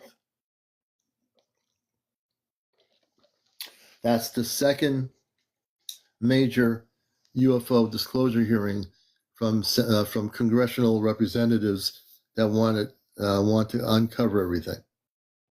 I hope so, Ben. I hope they really do. Jennifer, thank you for the baby ghost. I'm sure on some networks it'll be televised. Now, I think News Nation will probably televise it. Let's see if all the big corporate networks like CNN televise it, or CBS or ABC. It's funny how the networks will televise a presidential candidate, who's running for office, but they won't tell you, they won't say, oh, by the way, there's going to be another hearing in Washington for UFO disclosure. Now, you might have a brief, towards the 17th, maybe the stations around the planet will give a brief thing about it, but let's see how much it's censored and how much information is put out there. Can I scan someone to see if they have an implant? So I'm going to do a little thing here. I want to get a poll of my audience.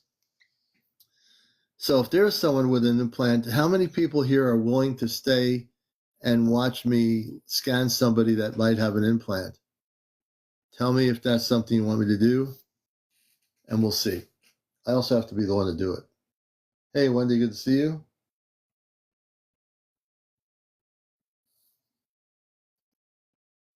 I'm just trying to get a consensus here. If a lot of people say yes, I will find somebody who's been abducted and had implants, and we will definitely do it. If you really want me to do it, you can share some. You can do some gifting. So if you really want me to do it, if you have some TikTok potential gifting possibilities, thank you, Sonia. I appreciate it. Look, she's going nuts with the roses here. Hey, Mike Beats. Hey, thank you for Kit Kat. That's a resounding yes right there. So if you stick around, all 305 of you, yeah, Robert, I think I've got the video. I'm saving videos now on my email, so I'm going through all of them. I've been posting some people's videos on my sharing here and on my YouTube channel too. Amity, thank you. Hi, girl. Oh, I'm getting a lot of pumpkins here. Thank you, man. I'm gonna have so many pumpkins. I don't know what to do with them. Thank you. So I think there's a resounding yes from 300 people that they want me to deal with someone with implants. So we'll do that. But now I don't know if there's anybody in here who's been abducted. If anybody new here has been abducted and have had extraterrestrial implants, tell me you have, and we'll bring you up on the show, and I'll help you out. So we do a little bit of everything here on Encounters. Now, my family, actually, my father activated me a few months ago, and people here saw me taking out implants remotely. Christine says she thinks she has an implant. Let me see, Christine. We're going to bring you up here. Whoops, let me see here. And Christine, if you're going to bring you up here, I would encourage you to be, before I bring you up, to make sure you can have the lights on, if you have your lights on, and go live with me. So I'm going to follow you. I'll bring Christine up. And if you can go live with me on your screen, that would be great. So let me bring her up right now. We'll bring Christine up as our second guest. And we'll have Christine on here on Encounters. And Christine, how are you? I'm good. How are you? Good. Are you able to come on the screen live? I'm doing it right now. Oh, good. Thank There we goodness go. that. Oh, good. And it's nice to meet you, Christine, and welcome to the Nice meeting show. you. So I've had a request to do this because if you watch my show, one of the things my space father gave me was the ability to remove implants in people remotely, and I've done that, and it's been recorded. So you think you might have an implant? Yes, I know that myself. I've been able to remove something out of my shoulder, and Mm-hmm. it actually had like an odor. And then I've heard them talking about like when you remove implants, how they can actually like either smell something or feel something crack almost when you remove it. Yeah. And I've been doing that on my own with things, and I want to know if you see more because I feel it. I'm very is it clairsentient? I feel Mm-hmm. everything. Mm-hmm. And when you're pulling things out on other people, I feel it on me. Yeah. So here's the deal. I'm with the Ashtar Command. I'm human, but I'm not, I'm also a space person. So I am physically, I had Earth-based parents, but I'm a space person. So this is like my space suit for a this is my human suit, so to speak.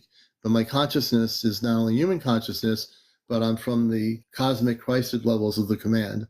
So I want to do something. If you give me your permission, Yes, absolutely. I'll have you close your eyes. I'll have you breathe in, and I'm going to have her breathe in 3 or 4 times, everybody. And I'm going to have her release in her breath. And then when you feel release through your nostrils until you feel relaxed. And I'm going to show you, I have no technology here. No technology here. My hands, my palm of my hands are going to be what I use. And I can remotely do this wherever she is. I'm in Connecticut. Wherever she is, it doesn't matter if she's in Europe, California, Texas, it doesn't matter. I'm in You're going to Ohio. see me. She's in Ohio. So she's in Ohio. I'm in Connecticut. You're going to see something that is going to blow your minds. And what I do here, I do humbly in service to the Ashtar Command and to humanity. So you're going to see here that you'll never see on any other TikTok broadcast or any YouTube broadcast. You're going to see the commander. If I do find any implants, I'm going to take them out of her body and I'm going to physically destroy them. They're going to disintegrate into nothing. You're not going to be able to visibly see the implants, but I will destroy them. I guarantee this. Tell me when you're relaxed. Okay. Okay, now we'll proceed. I'm going to switch my consciousness now. I can switch my consciousness from talk show host to Ashtar Commander. There's no rituals. Everything I'm going to do is real, folks. What you're going to see is documented. I'm going to just give it a minute, so I need to beam energy around her head. And I'm going to get a heat energy coming from my palms, which is starting to happen now. As I do this, you'll watch her. She's going to eventually feel the energy of the heat. And what I do is I have Christine tell me when she feels the energy. I'm starting to feel it. Yeah. So she's It's in kind of like Ohio. I'm in Connecticut.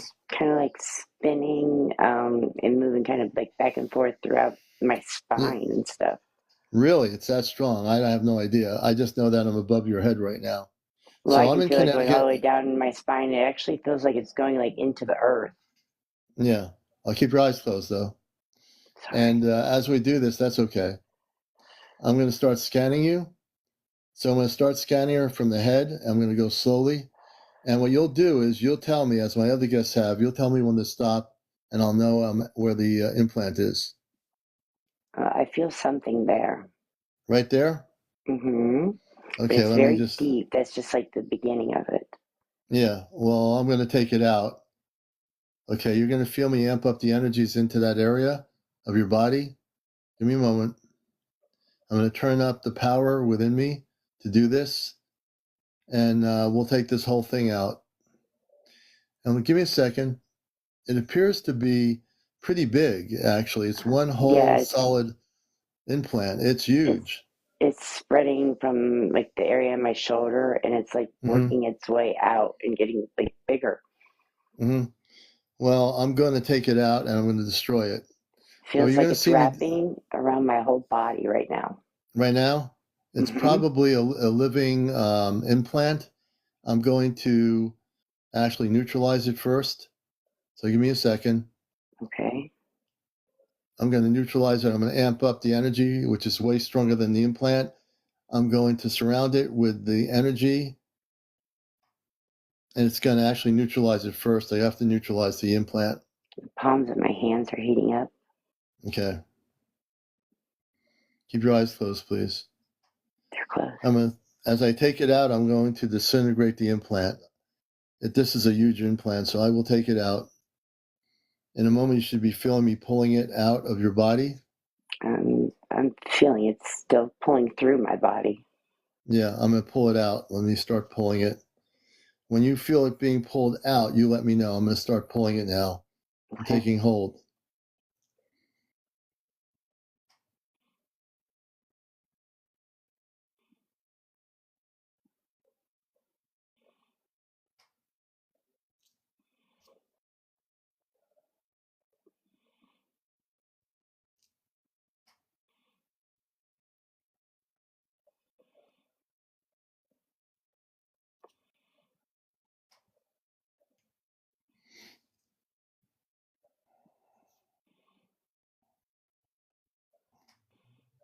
I'm going to shoot some light energy into it.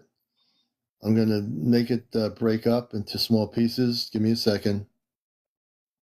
And then I'm going to actually suck all the pieces out and destroy it. Give me a second.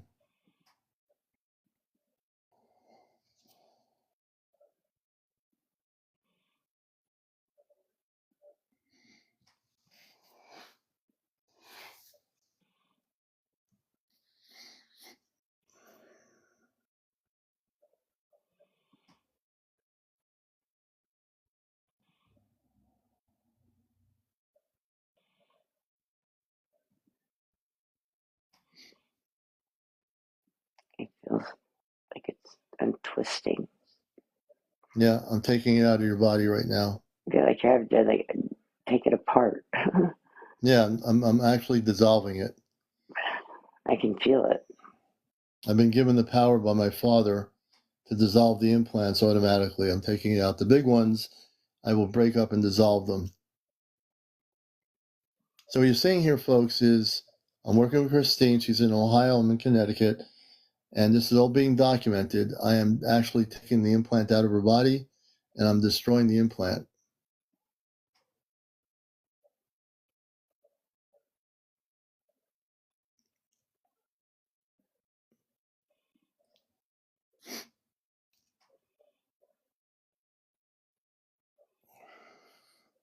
Now I'm going to pull them straight out on both sides.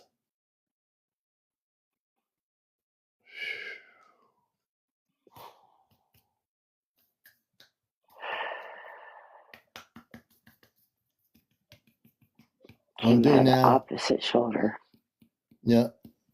What are you saying about the opposite shoulder? I said that's where I felt it release at. It started in one shoulder, but when you actually, like, I felt something release, it came out of the other shoulder. Yeah. Like, so it's I'm all through my back and my spine and my tailbone. Yeah, we're going to take it all out. The areas where it's no longer, let me know. I'm scanning you still here. We're going to take it all out. Just gave me a headache. Whereabouts? On the left temple. Okay, let's work on that area. Yeah, because it's in my arm real bad and up my neck too. Okay, we're just going to work on this area. Okay, we're going to keep your eyes closed. We're going to amp up the energy here. So you see me, folks, sometimes these implants are like this. It's going to take some time to get it all out, but we're going to get the implant out of her body and she'll be free.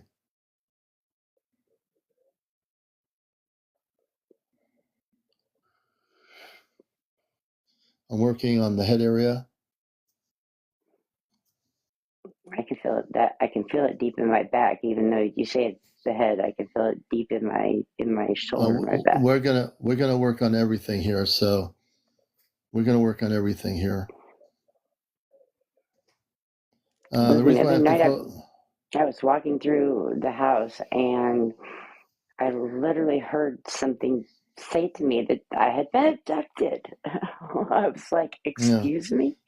Well, but like they told me that. Yeah. Well, when we get done, you're not going to be abducted anymore. Keep your eyes closed.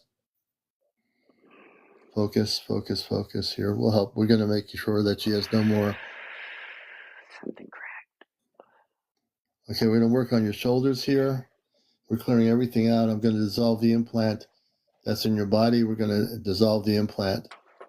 Greta, the reason why they have to close their eyes is because they need to keep focused. And with their eyes closed, their focus is on their body, on their inner body. And my focus is on their inner body to make sure that we get all these implants out. That's why. Why do I have so many, it feels like? Yeah, you're not going to have many. You're going to have nothing left when I get done. You have more implants than most people I've ever met before. In 2020, I was gang stalked. Like, they all came out to see who the hell I was.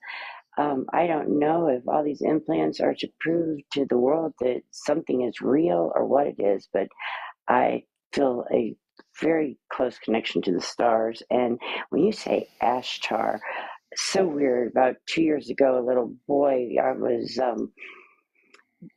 we were sitting there playing hopscotch, and he decided he was going to draw a picture of Earth, and he drew a picture of another planet, and he told me its name was Ashtar. Yeah, there is a planet called Ashtar. And is it purple and orange by chance? I don't remember the color, but there is a planet that's beautiful called Ashtar. And then I heard them in my voice. I heard them one day in my head, and they're like, "Honey, you need to get back to Ashtar." And I literally seen something like fly and land on, I'm assuming, Ashtar. I don't know. All this is new to me, and it's weird. It's all right. Nothing's it's gonna take time. But right now, I'm more so focused on your implants. So I'm going to take them out. So let's take another deep breath, and let's relax. And I'm going to work on your shoulders, and I'm going to slowly work down the rest of your body. I'm clearing out everything now. I'm going to amp it up and really dissolve a lot of this stuff that's in you. It's going to be out of your body, but dissolved. So I'm going to have to amp up things to really, really penetrate these implants and pull them out.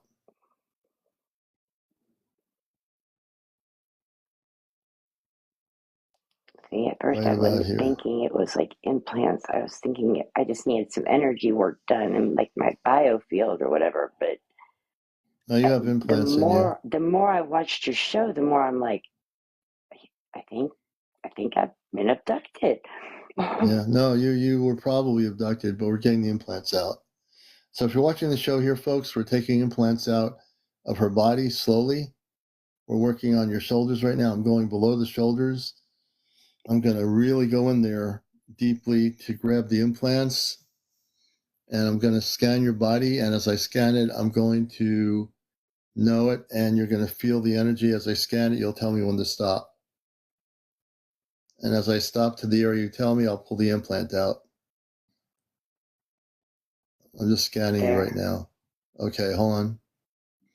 Okay, I'm going to pull it right out. So this will not hurt. You'll feel a little bit of something right here. I'm going to pull it out. I'm going to pull it out right now.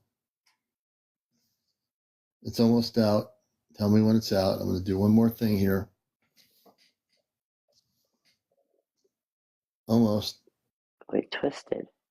Yep, I'm twisting it, but I'm pulling it out. Yeah, a little bit more here. This is the end of it. It feels like it's in the front now, and it's wrapped around me. It's literally under my legs. Under your legs? Yep. It wraps around me. Let me go down to your leg area. You tell me when to stop. That's you're real close right there. Yeah, right there. Mm-hmm. Okay, I'm just going to pull it out so we can't get anywhere. I'm going to isolate it and neutralize it right now. I'm going to pull it out. As I neutralize it, I'm pulling it out. It can't get away from me. I'm going to pull it out and destroy it. I'm pulling it out. I'm pulling it out. I'll get it out. I've always been able to be successful. I'm not letting these implants do anything but be destroyed. I'm getting it out. I'm neutralizing it. Neutralizing it. Almost out. I'm going to de-wrap it and take it out. We're untangling it and getting it out. Totally out and destroying it. Detangling it, taking it out. Detangling it, taking it out. Detangling it, taking it out. Taking it out. Destroying it, taking it out until it's completely out. When it's totally out, you tell me. And it's like, take it out, I'm destroying it automatically. I don't have to do any dancing here. I'm destroying it. I'm going to pull right in here where I see a major part of it. I'm pulling it out. And you just have to give me a signal that it's out of your body, and I'll just totally make sure it's destroyed. You've got something out, but it's still going. Yeah, well, I'm right now in the heart of it. I'm pulling it out. I will destroy it. I'm pulling it out right there.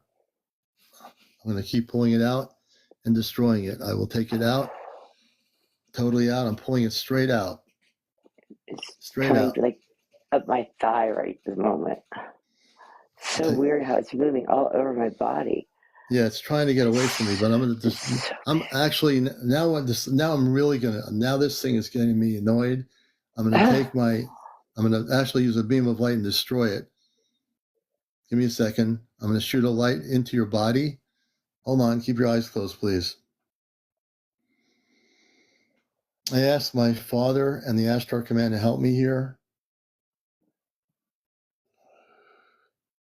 I'm going to destroy this implant right now and dissolve it out of your body. So now I'm not even going to try to pull it out. I'm going to destroy it. Keep your eyes closed. 1, 2, 3. And now I'm above the implant. I'm going to push it down, and it won't be able to go anywhere. I'm blocking it from moving anywhere in your body, and I'm going to destroy it.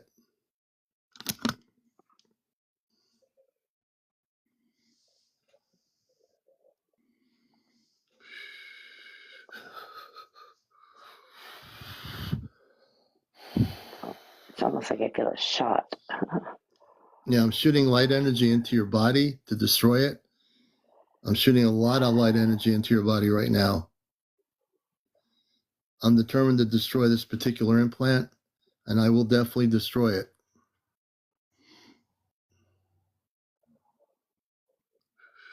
Keep your eyes closed. Take a deep breath.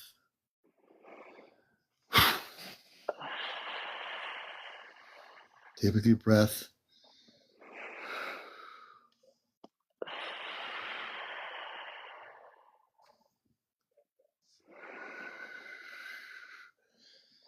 So I'm going to put a beam of light going from your head down to your toes, and this is where I'm going to destroy it. I'm going to send beams of energy through your body. As I do that, it's going to penetrate every cellular structure, and if there's any vestiges of the implant in any part of your body, it's being destroyed right now. I'm not going to fool around with this implant. I'm going to destroy it. It's not going to get away from me. I'm going to destroy it right now. It will be destroyed. It has no reason to be there anymore.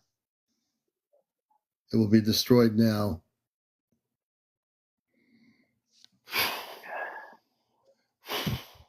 Does it ever turn cold? Like, it felt Yeah. like Everything will feel different. ice. Yeah. I'm really, really destroying this thing and getting it out of you and actually dissolving it. My power is way stronger than the implant will ever be.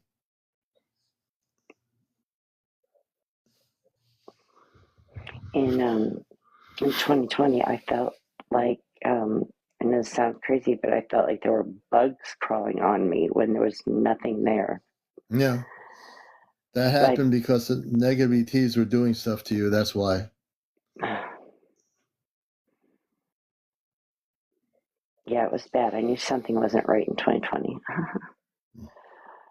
After I get done with this, sister, you're going to be feeling a lot better.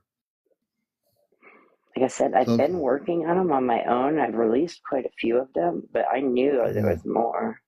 Yeah, my power will destroy them. I work from the Ashtar command levels. My power will definitely destroy them. Tell me how you're feeling as we're doing this. Are you feeling better? I feel pretty good. Right now, I've got a very hot sensation, like pinpointed, on my hip bone. Your hip bone? Mm-hmm. I'm just Sometimes, going to... I know it sounds strange, just sometimes it feels like there's almost like a chemical or something inside my body. No, I'm not getting that. I'm not getting that there's any chemicals, but I am definitely going to make sure your body's clear before I stop doing anything. I'm making sure there's nothing left in your body. I'm going to check all your areas around your waist and everything right now. I think I got most of it out, but I want to make sure it's totally destroyed. Matter of fact, you shouldn't be feeling any movement from the implant anymore. There shouldn't be any movement whatsoever now. Okay.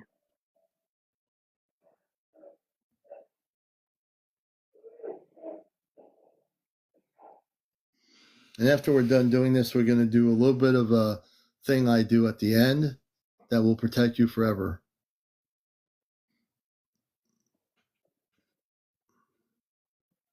And what you're watching me do, folks, here is take out an implant and destroy it. Everybody's different. This has been the most longest amount of time to take out an implant, but I am taking it out and destroying it.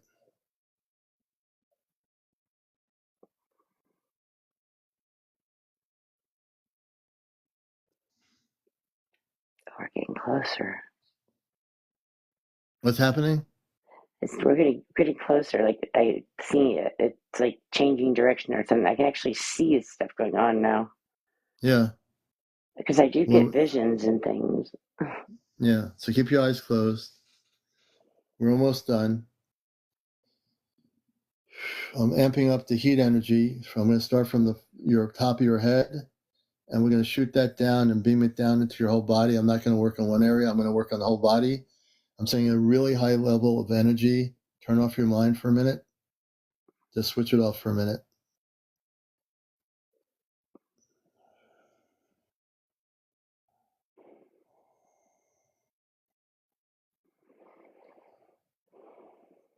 In a minute, you're going to feel a swirling energy of light that's going to go through your whole cellular structure of your body.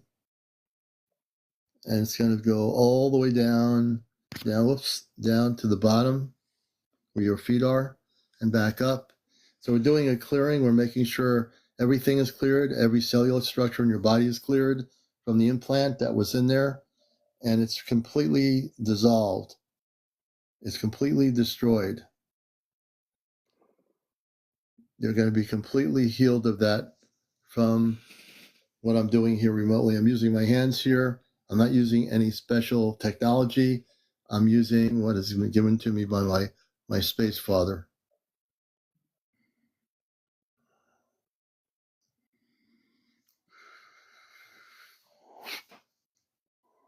It's like there's a bunch of little ones attached to the big one or something. So weird. Yeah, the big one is not going to be there anymore. The big one is actually mostly out, I think. I'm just scanning to make sure. Some of these implants, you have to know, some of them move in people's bodies, and I have to catch them, and then I destroy them. Some of them don't move at all. They're just stuck in one place. Those are more easier to take out. But the ones that move, they don't always, it doesn't always act that way.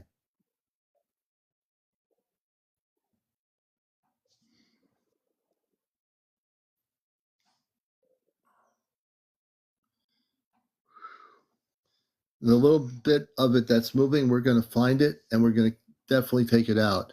It's trying to get away from me, but it's not going to get away from me because the commander has now got one hand up above your head, the other one at the bottom. So we're going to scan from the bottom to the top.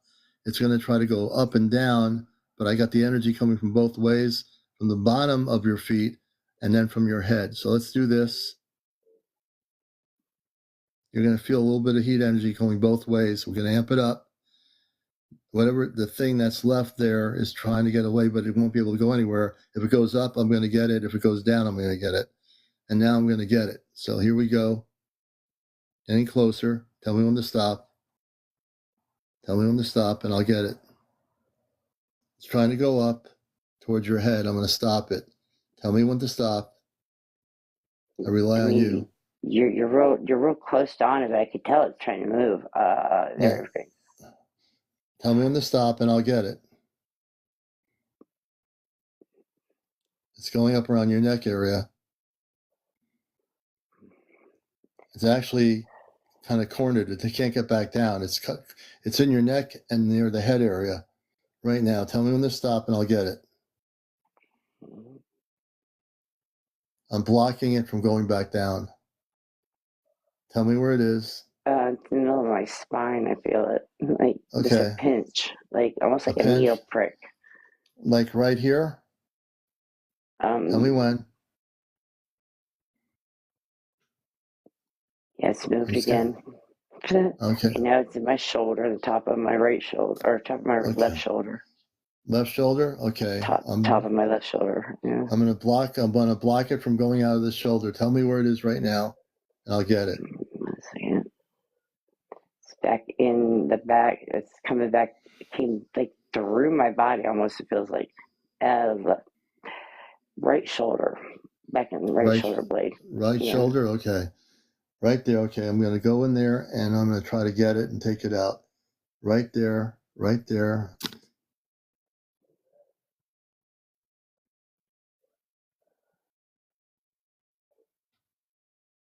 Tell me if you feel anything.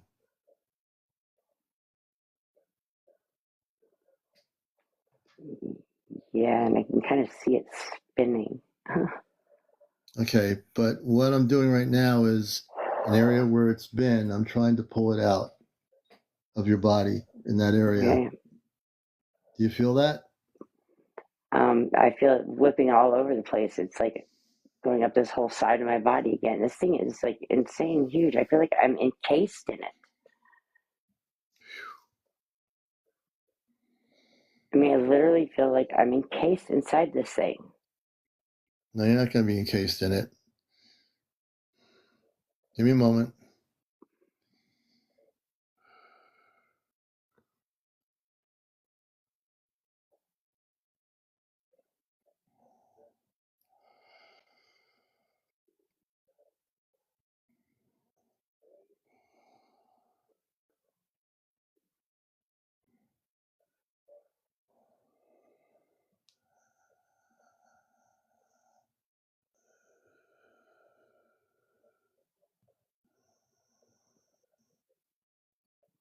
Just remember, you're not encased in it. It doesn't control you. I want you to say right now, I am not controlled by the implant. I am not controlled by the implant. I will not be controlled by the implant. I will not be controlled by the implant. And I'm going to have this implant destroyed and removed. And I'm going to have this implant destroyed and removed. And it will be removed now. And it will be removed now. Okay.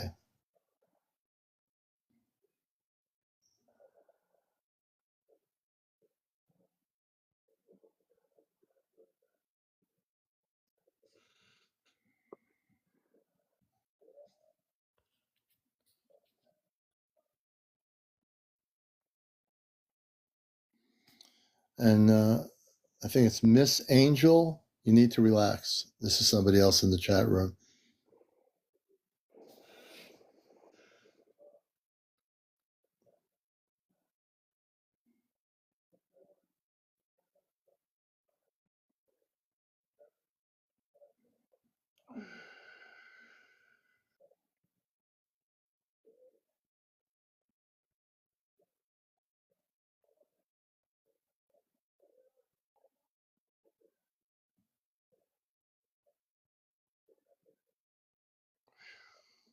Okay.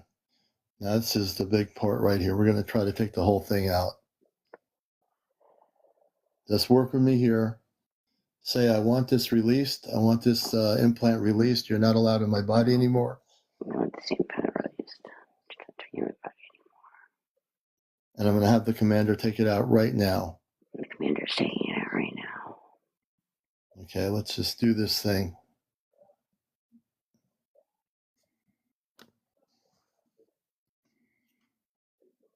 And when you feel it being taken out, let me know, because I'm working on every level of your body to remove this thing and destroy it.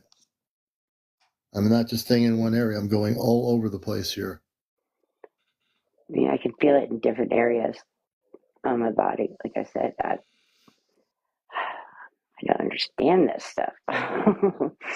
Yeah. Or what I was picked for such a, I mean, I can feel it all over me. I feel like I'm literally sitting in a bubble of energy. That's different. The thing is, I'm more concerned about the implant in you. So we need to focus on where the implant is, because when you focus where it is and you say, Commander, stop, that's where I know the implant is. Then I can take it out. But if you don't give me an understanding of where it is, I can feel the energy. And then you tell me, Commander, stop, which people will tell me to do. Then they say, that's where it is, Commander. And then I pull it out. But you got to help me here.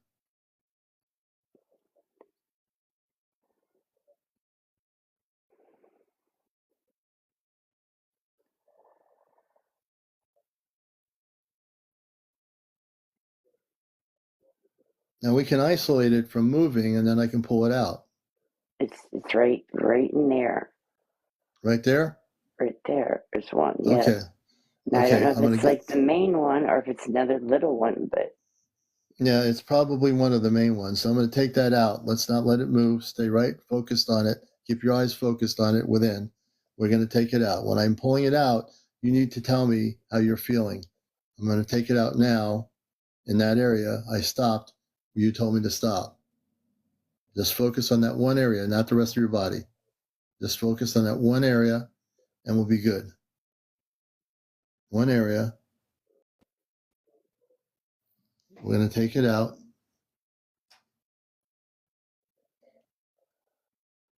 A little bit left. Tell me when. Tell me when. Tell me when. Tell me when. Just on that one area. Tell me when. Tell me when. Almost out. Tell me when. Almost out. Tell me when. One area. Right there. Tell me when. Okay.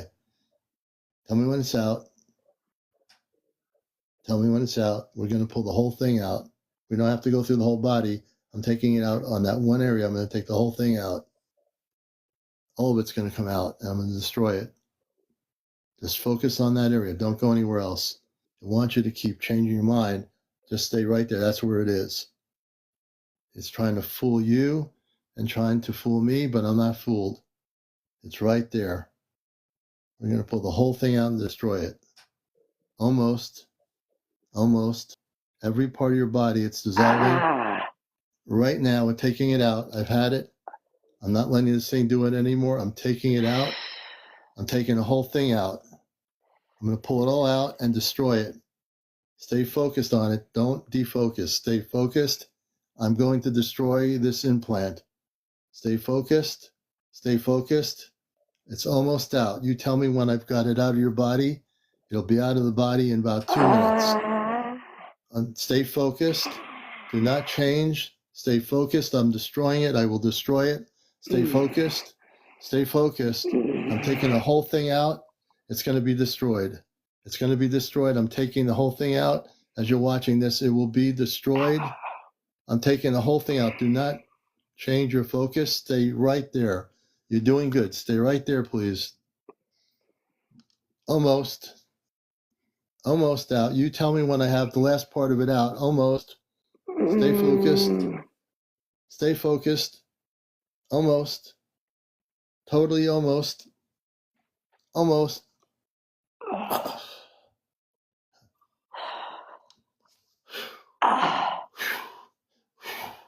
I'm taking the whole thing out. I'm done. I'm going to take the whole thing out of you. I'm taking it out of your body. We're not playing with that implant anymore. I'm destroying it. This thing thinks it's going to be where it's going to be. We're destroying it. We're destroying it. It's in the palm of my hand, my left hand. I'm taking it all out. I don't care where it is. It's coming out now. I'm pulling it out. Now I'm really pulling it out. My energy's so high up there, I'm going to take the whole thing out. Palm of my hand. For a second. Yeah, it's almost out. It's almost out. We almost got it. Almost out. We almost got it. It's not going to go anywhere. I'm isolating it. I'm going to isolate it right now. What's left of it. Just stay focused on the palm of your hands. I'm going to pull it out. What's left of it out of there. There's no more left. It's going to be gone in 2 seconds. No more left. No more left.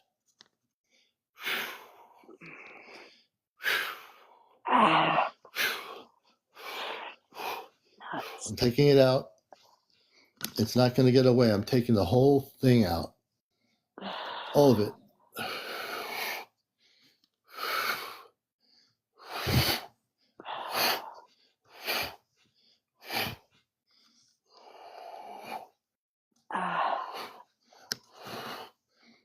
Stay focused on the palm. I'll get it out of there. It's not going to be anything left, and I'm done. You'll know I'm done. I'm taking it all out. Destroying it, destroying it, destroying it.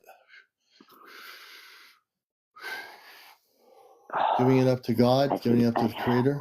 I think you actually got something. It went from the palm of my hand, and then I felt it run across my hip and down my thigh. Okay. It's like where all the small things are like connected to the palm of my hand or something, it feels like. Because that's where all that pain just came from.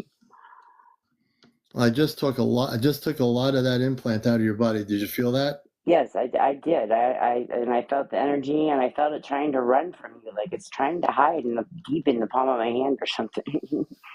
Okay. But no, I feel a lot better than I did, but there's still definitely something going on in me. Okay, give me 1 second. We'll get to the last part of that. Give me a moment. Give me a moment.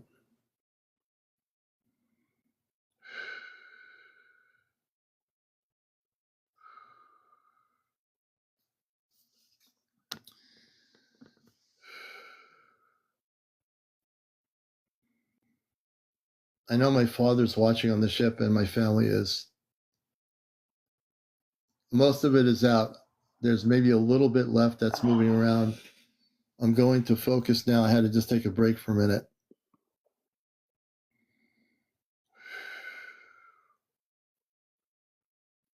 You tell me where it is right now, what's left of it. I'm going to destroy it. It's pulling in between both shoulders. It's like it was put in there almost like like the rounds, how they like spiral. It's like it's spiraled in one shoulder into the other. Okay, Does so that it moves make into sense? Yeah, so that little bit that's left, that's moving. I'm feeling it left shoulder. Left shoulder? Okay, I'm going to go right there. Blade center, yeah. Okay, left shoulder center. Tell me when I'm there, and I'm going to destroy it. All right, I'm almost there.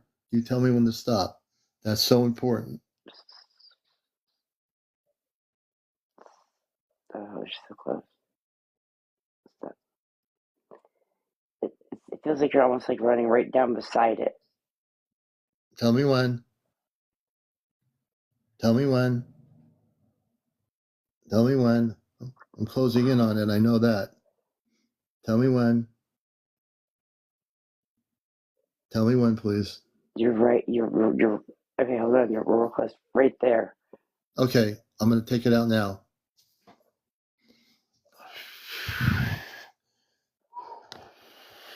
I'm pulling on it. Felt something. Yeah, I'm holding on to it now so it can't move. I got a grip on it and I'm pulling it out. It's trying to stay in your body. I'm going to destroy it now. I'm taking it out. You might feel a little bit. I'm going to take it out. I'm going to kind of yank it out. I'm going to neutralize it too. I'm neutralizing its movement. I'm neutralizing the movement so it cannot move at all. It can't move at all. I'm taking it out. I'm pulling it out, pulling it out, pulling it out of your body and destroying it. I'm determined to destroy this thing. I will not stop until it's totally gone.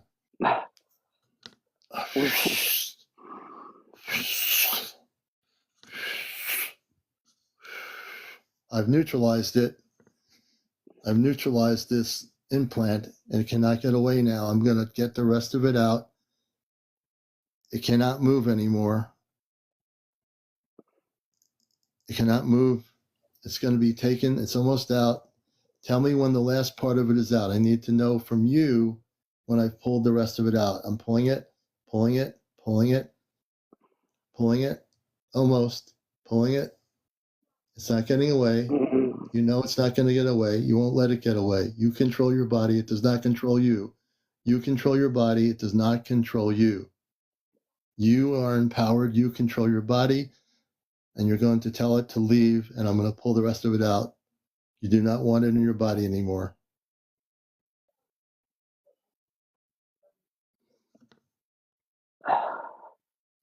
There, it feels like it just released something cracked. Okay, I've taken it out. I'm going to destroy it. I'm giving it back to God. I'm giving it back to God, the Creator. I'm giving it back to God. It's destroyed. Whew. Give me a second, folks. Oh, man. Give me a moment.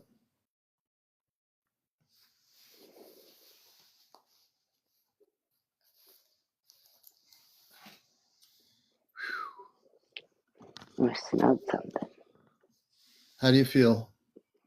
I feel okay. I've got now that things are starting to settle back down, a heavy pain on the top of this shoulder is where it feels like it's resting at the moment. Yes, so I've got the implant out. You're going to feel some residuals. I want you to stay focused. Keep your eyes closed, please. This is the longest time it's taken me to take out an implant out of anybody. Okay. It's making me start to wonder maybe it's not supposed to come out. No, it was. They want you to believe that. That's what the negative ETs want you to do. It was Okay, because supposed to come this was out. a negative. This was all a negative stuff that you're pulling out. Yes, I Yes, mean, okay. absolutely yes. So I want you to do something. Keep your eyes closed here. We're going to put protection around you now. So now I'm going to put protection around her. For anyone who doesn't believe what I'm doing is real, then you don't understand what's happening here. I'm also not from this planet. I'm from Mars originally. I'm also with the Ashtar Command, which are Christed beings of light. I am a Christed being of light. I'm operating now in my Ashtar Command levels, and I don't care whether anybody believes me or not out there. What I'm doing is real and it is documented. Okay, so I want you to keep your eyes closed, please. I'm going to put an energy shield around your body. Keep your eyes closed. Now I'm going to put a healing energy shield around your body. You're going to start feeling an energy coming around the outer part of your body. Tell me when you start feeling it. Yes. Okay. This shield is going to protect you forever. I'm going to make sure it's a really protective shield. It's almost like a bodysuit, but it'll be only something that you will feel. It'll feel beautiful. The energy is going to feel beautiful, and you're not going to have any more problems. I mean, this was a lot of work. I've never had to do this much work on an implant in my life.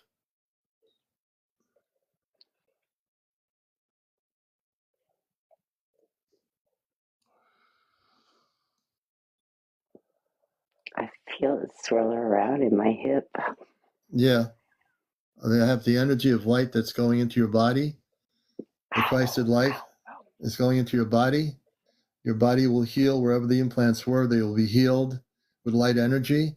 So now I'm putting light energy into your cellular structure, and it will actually heal your body of anything that was in there. It's going to actually heal your body. Okay.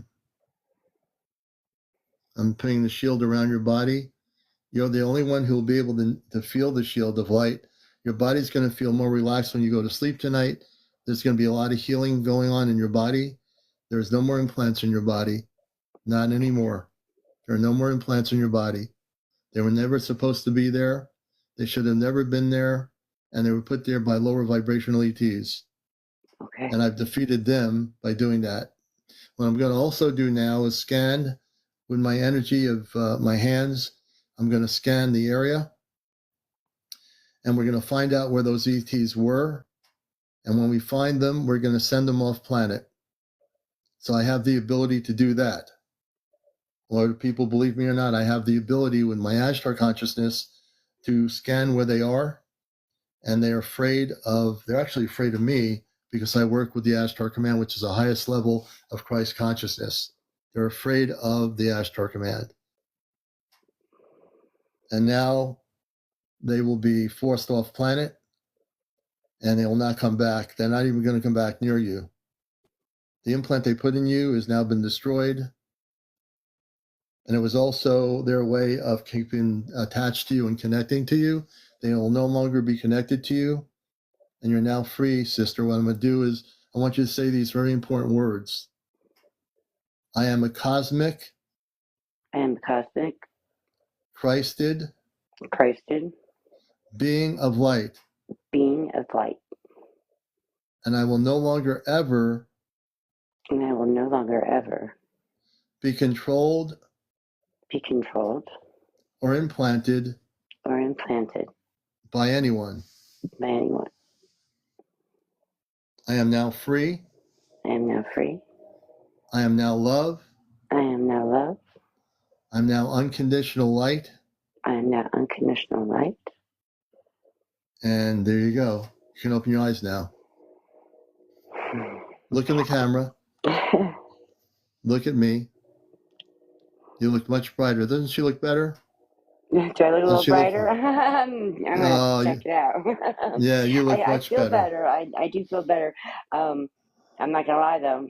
I think there's still more in there, but let me get back with your show in a couple of days, and I'll let you know how I feel. I'm going to drink some water and maybe take a nice cool shower or something. And I put some permanent beams of energy in your body. They will scan your body, and they will destroy the implants right away. If there's any vestiges of the implants, what I did is I gifted you some. They're called circular balls of energy light, and what they'll do is they'll scan your body and they'll destroy the implants within your body if they're there.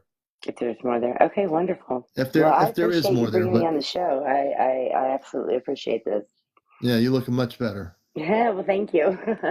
You're looking much better. So people watching the show, just again, the people I do this with that I help, they will testify that what I am doing here is real. She's you're in Ohio, right? Yes, I'm in Ohio. I'm in Connecticut. She's in Ohio. I did this remotely through the program of Encounters, and you can see how much better she looks. And this is the real deal. I don't really know a story to go with the whole being abducted. You don't need a story. This is the story. There definitely was something going on in 2020 that I knew I was being spiritually attacked some way, shape, or form, or supernaturally attacked or something. Yeah, well, you're not going to be attacked anymore. You're good. It'll take a few nights, a few days. You're going to feel your whole body's going to heal. Because that was a lot of stuff for me to take out and destroy in your body. It was a lot. Yeah. Well, I appreciate it. I appreciate all of you who watched and gave your support there, because sometimes that's what is needed, Yeah. You look so much better. You're a beautiful soul, and we look forward to hearing in a few days how you feel. Wonderful. I will reach out again. Thank you. All right. And that's right. Christina on Encounters, we just destroyed a major implant by negative ETs. I'm going to bring up, I'm wide awake. And Down Rabbit Hole is in Florida, where they had the hurricane. And we want to find out how you doing, James? We just got power back. Oh my God. And how are you doing? I mean, has your area been affected really bad? Yeah, there's a lot of trees down, flooding in the area. Can't really get too many places, but we have power, we have internet, and we've survived. Oh, And good. that's what's the most important part, right? Yeah. And, that's, when it comes down to it, it doesn't matter what your material things are. If you can survive in something that traumatic and so destructive, that's the most important thing, right? Yeah. Hey, I want to ask you, um, when you do something like you just did, um, I think it confuses most people because you said you were amped up. I would have thought that you would have been like kind of drained from it, but it's like it kind of amplifies your energy, huh? Yeah, it amplifies my energy because when something like that is a negative ET implant that's moving around in someone's body, I get more amped up because I am not going to let it get away. And I know Right. that my mission is to destroy it. So therefore, it gets me like my adrenaline goes up in a sense, you might say. And I am like, okay, you want to do this? I'm going to get you one way or the other. You're going to be destroyed. And I was determined to get that thing out of her body and destroy it. It was awesome. It was awesome. I watched it. I watch it. I smile when I'm watching it because I know what it takes, and I know for you. See what people don't understand is Commander loves battling the bad ETs. Yeah, I Commander do. loves expelling the negativity. So for him, Yeah. he's rocking on high. So I'm like rooting him on. So I'm laughing, I'm cheering, I'm like, get that, get it. I was hoping it would pop out. I wanted to see it. Yeah. And the thing is, and that's, people will say to me, can I see the implant? There's no need to see the implant. It needs to be destroyed. And that's the main thing. No need to let the implant Because this is linger. like a disintegration, right? It's a disintegration. I just destroy the implant. Ooh, Amity has a good question. Is the implant sentient? Um, is the implant sentient? It Like, could, does it have some a of them, mind of its own? oh, some of them, yes. To understand the question, yes. Some of the implants do have their own consciousness. Some of the negative ETs put these implants in that can move around and they know what they're doing. That's why this one was the more difficult thing, but I was determined to destroy it and I was going to get all of it out. She will be feeling a lot better. And one of the things I did with her is I put these balls of light in her body that will destroy and monitor her body. Any residual effects of the implants will be destroyed, whatever's left. I don't think there's any left. I think she feels that maybe there might be, but that's different than actually having the implants in your body. She will not have any implants anymore. Now, I might have missed the part. Did you ascertain where the implants came from? Like like who put it in her? This is going to be kind of weird. The first thought is coming to me that it was a combination of lower vibrational ETs and government people. Yeah, I think a lot of these implants have some government ties to them, Commander. I Yeah. think so. Ashley, I don't remember if she told her story in full. I mean, I was totally in a different consciousness when I was working on her. I don't even remember. I was so focused on getting those implants out, I was getting like annoyed with the implant. And for me, in a sense, I was getting really annoyed with this implant. It was moving around, and I was like, I'm going to get you, and you're not Did it getting start away. in her hand and end in her shoulder? It was in her shoulder area and her spine area. It was moving. It was trying to move away from me, and it was trying to get away from me, and I destroyed it. It took time. This thing was really pretty quick. Dang. Is that the first time you've had one that moved like that? Yeah, I've had them move, but not that fast. This thing had its own Whoa. consciousness. It was definitely lower vibe, and I finally That's got to the point wild.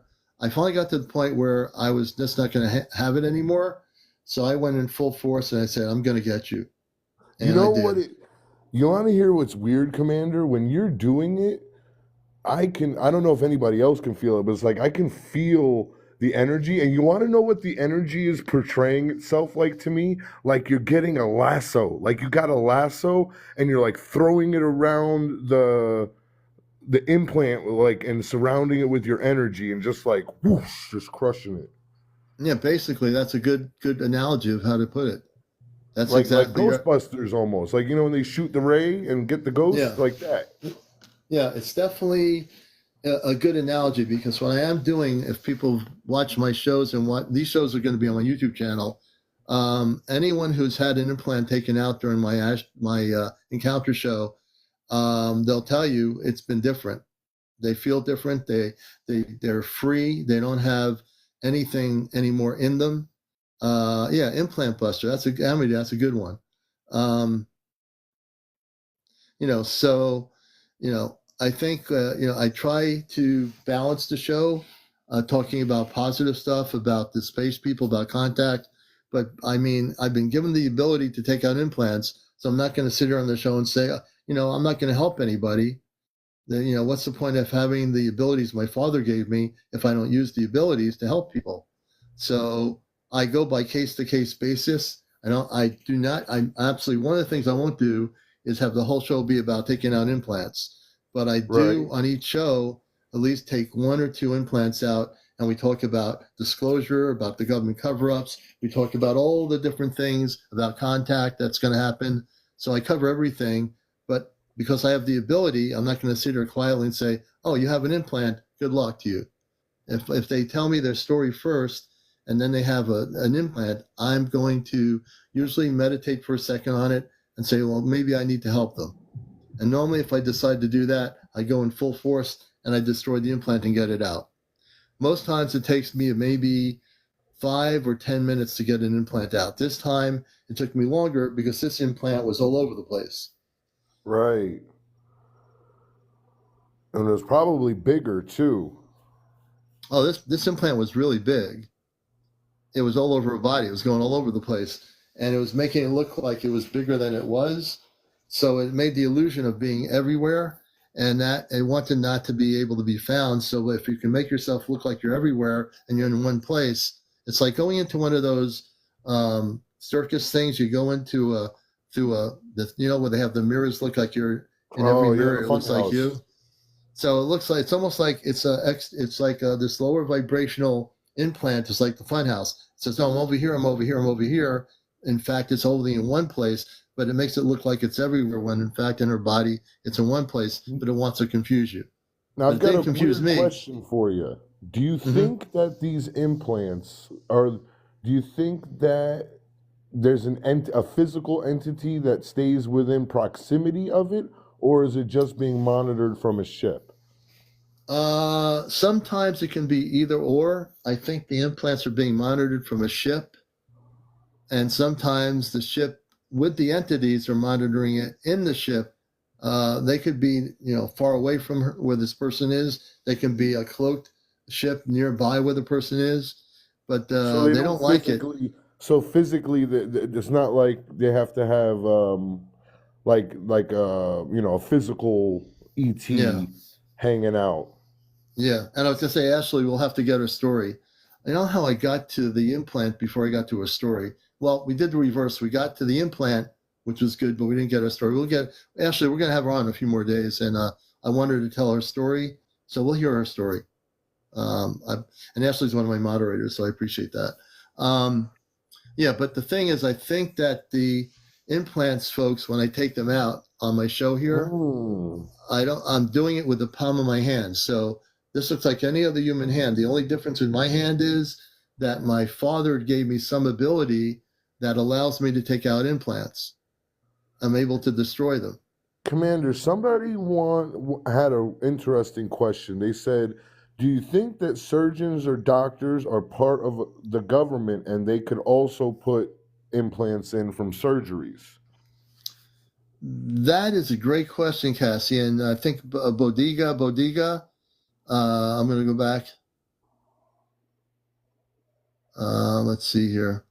Why are we being implanted? Bodega asks, why are we being implanted? Not everybody's being implanted. So let me make it clear on encounters. There are people that have been implanted, and there are people that are not being implanted whatsoever. So it's not like everybody out here is being implanted. There are certain people in the last 70 years that have been implanted by negative ETs in conjunction with our government working with negative ETs to let them do it.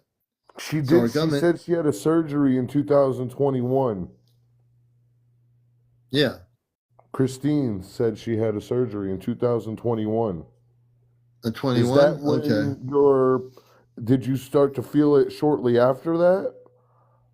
That would be coincidental, wouldn't it? Yeah, that would be kind of coincidental.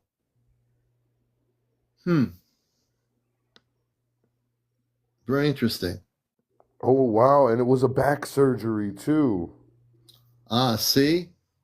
So. Oh, and she felt it afterwards. So maybe, holy crap.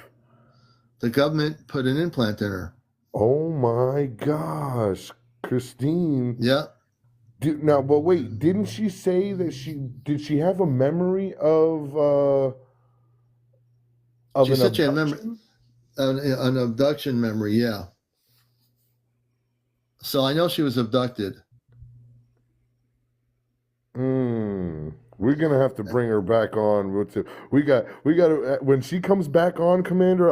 You send me. Make sure you invite me so we could get the timeline on this, because that's very interesting, right? It is interesting. I want to hear her story. I want her though to. I feel like a doctor tonight.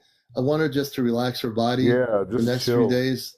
Let her just chill out, and I want her to take time to just heal her energies, because that whole thing I took out, it was a big deal.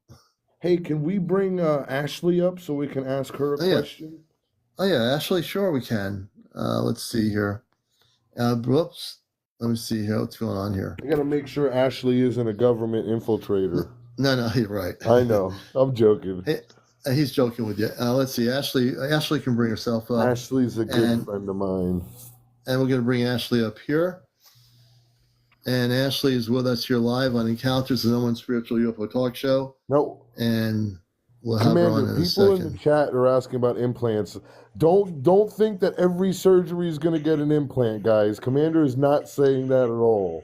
No. And I just want to, before Ashley speaks, not everybody on this planet is being implanted. There's a lot of people that are starseed that have never been implanted. They're working, never had any problems in their homes or apartments or condos. They're doing their work. There are people, a segment of our society, unfortunately, in the last 70 years that have been abducted and implanted by negative ETs. But not everybody's being implanted. I don't want people to get the idea that I've been implanted or I'm going to be implanted. Doesn't mean you will be implanted. But the people that have been implanted, when I hear their stories, I will proceed to want to help them. So I'm going to bring Ashley on. Go ahead, Ashley. Hey, I am a government mole. I knew it. I'm just joking. I know. Ashley, I knew I can trust you because you were a government mole. I knew that. I was just wondering if you guys had seen the videos. There's this, I don't know if it's real or not, but there's a guy that's sitting like at a table, and he's got like this clear suction tube on people's arms, and he like, pumps like the thing to suck the air out of the tube to remove an implant. I don't know if it's true or not, but they get it, and then the little it looks like what they call those tic-tac crafts, like a little, it's like a little tic-tac. I have seen that video. And they have the initials of the hospital that they had surgery on them. And where's this? But I don't know if it's true. I can find a video and I can send it to you in messages and TikTok. Yeah, I'd have to look at it. I'm not sure about that, but I do know what we're doing here is destroying implants without doing anything like that. I don't know. I don't know about that. Yeah, just a thought that I thought of. Yeah. Because it had like where the guy had surgery at, it had the hospital initials on it. Yeah, I saw one where a guy had one sucked out and it had like not a barcode, but like a serial number on it. Yeah. Yep. One of those two. Now that's weird. So if there's a serial number on it, then that is definitely probably our government keeping track of people with a serial number so they can scan them. Yeah. Who knows? Yeah. But that's all. I just thought of Commander that. doesn't So. need a scalpel. Right. That is true, Amity. Oh no. Yeah. Yeah. Ashley, But didn't you say you had a friend? Didn't you say you had a friend that dated a government official that had an implant? Yeah, she was on here.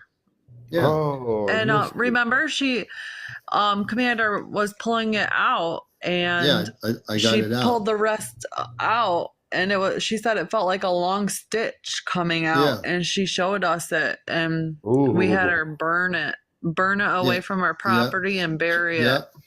How's she doing? She's doing better now, right? Yes. Yes. See, that's awesome. I will say this: the Commander, when it comes up against an implant in someone's body, I destroy every single implant of every person that came up here. Since I don't know how many implants I've taken out now, but I've destroyed every single implant in the last 2 to 3 months of anybody that come up here. Busting implants across the stratosphere. Yep. And that video's on your YouTube. Yeah. That video's on your YouTube, so anybody can watch it. And they can see the implant that she had to destroy. Mm-hmm. She had to go off her property too and destroy it. Yep. Ooh, I just got the chills when you said that. Yep. So, just to let you know, I am with the Ashtar Command, even though I'm human and I love media, and that's my passion. I'm very committed and very serious about my mission work here, as many of you are. As light workers, we all want to see a better place for Earth. And I'm very committed to contact and seeing that this show is the main place on social media, on national media, on international media. This show in this little, very, how can you call it a studio? But the looking of a studio. Don't have a big microphone or fancy lights, but I do have real information. I do what I do, and it's real, and I accept responsibility for all the beautiful people like Ashley and all the people I know that are out there, because as you watch my journey here on TikTok. What, Commander, I'm not beautiful? Well, you don't look as pretty. You don't look as pretty as Ashley. You look prettier. I had to say, I couldn't. I was almost. You're so attractive, being a rabbit. I had a mess with Commander. You had being an attractive rabbit. You're beautiful. Rabbits are beautiful. Hey, I do have a video of a UFO that was spotted over the hurricane. But I'm doing some editing on it first. Do you think it was real? I think I saw that. Do you think that's real? The spiral with the spirals? Someone else posted a video, and it was on TikTok, and it looked like a storm was happening. All these people outside, hundreds of them, looking at it, and I said that one there. That maybe it's not the same thing. I said that's definitely not real. That one was like CGI. Hold on, let me go take a screenshot of it and see if I can get a picture of it and post it. Hold on.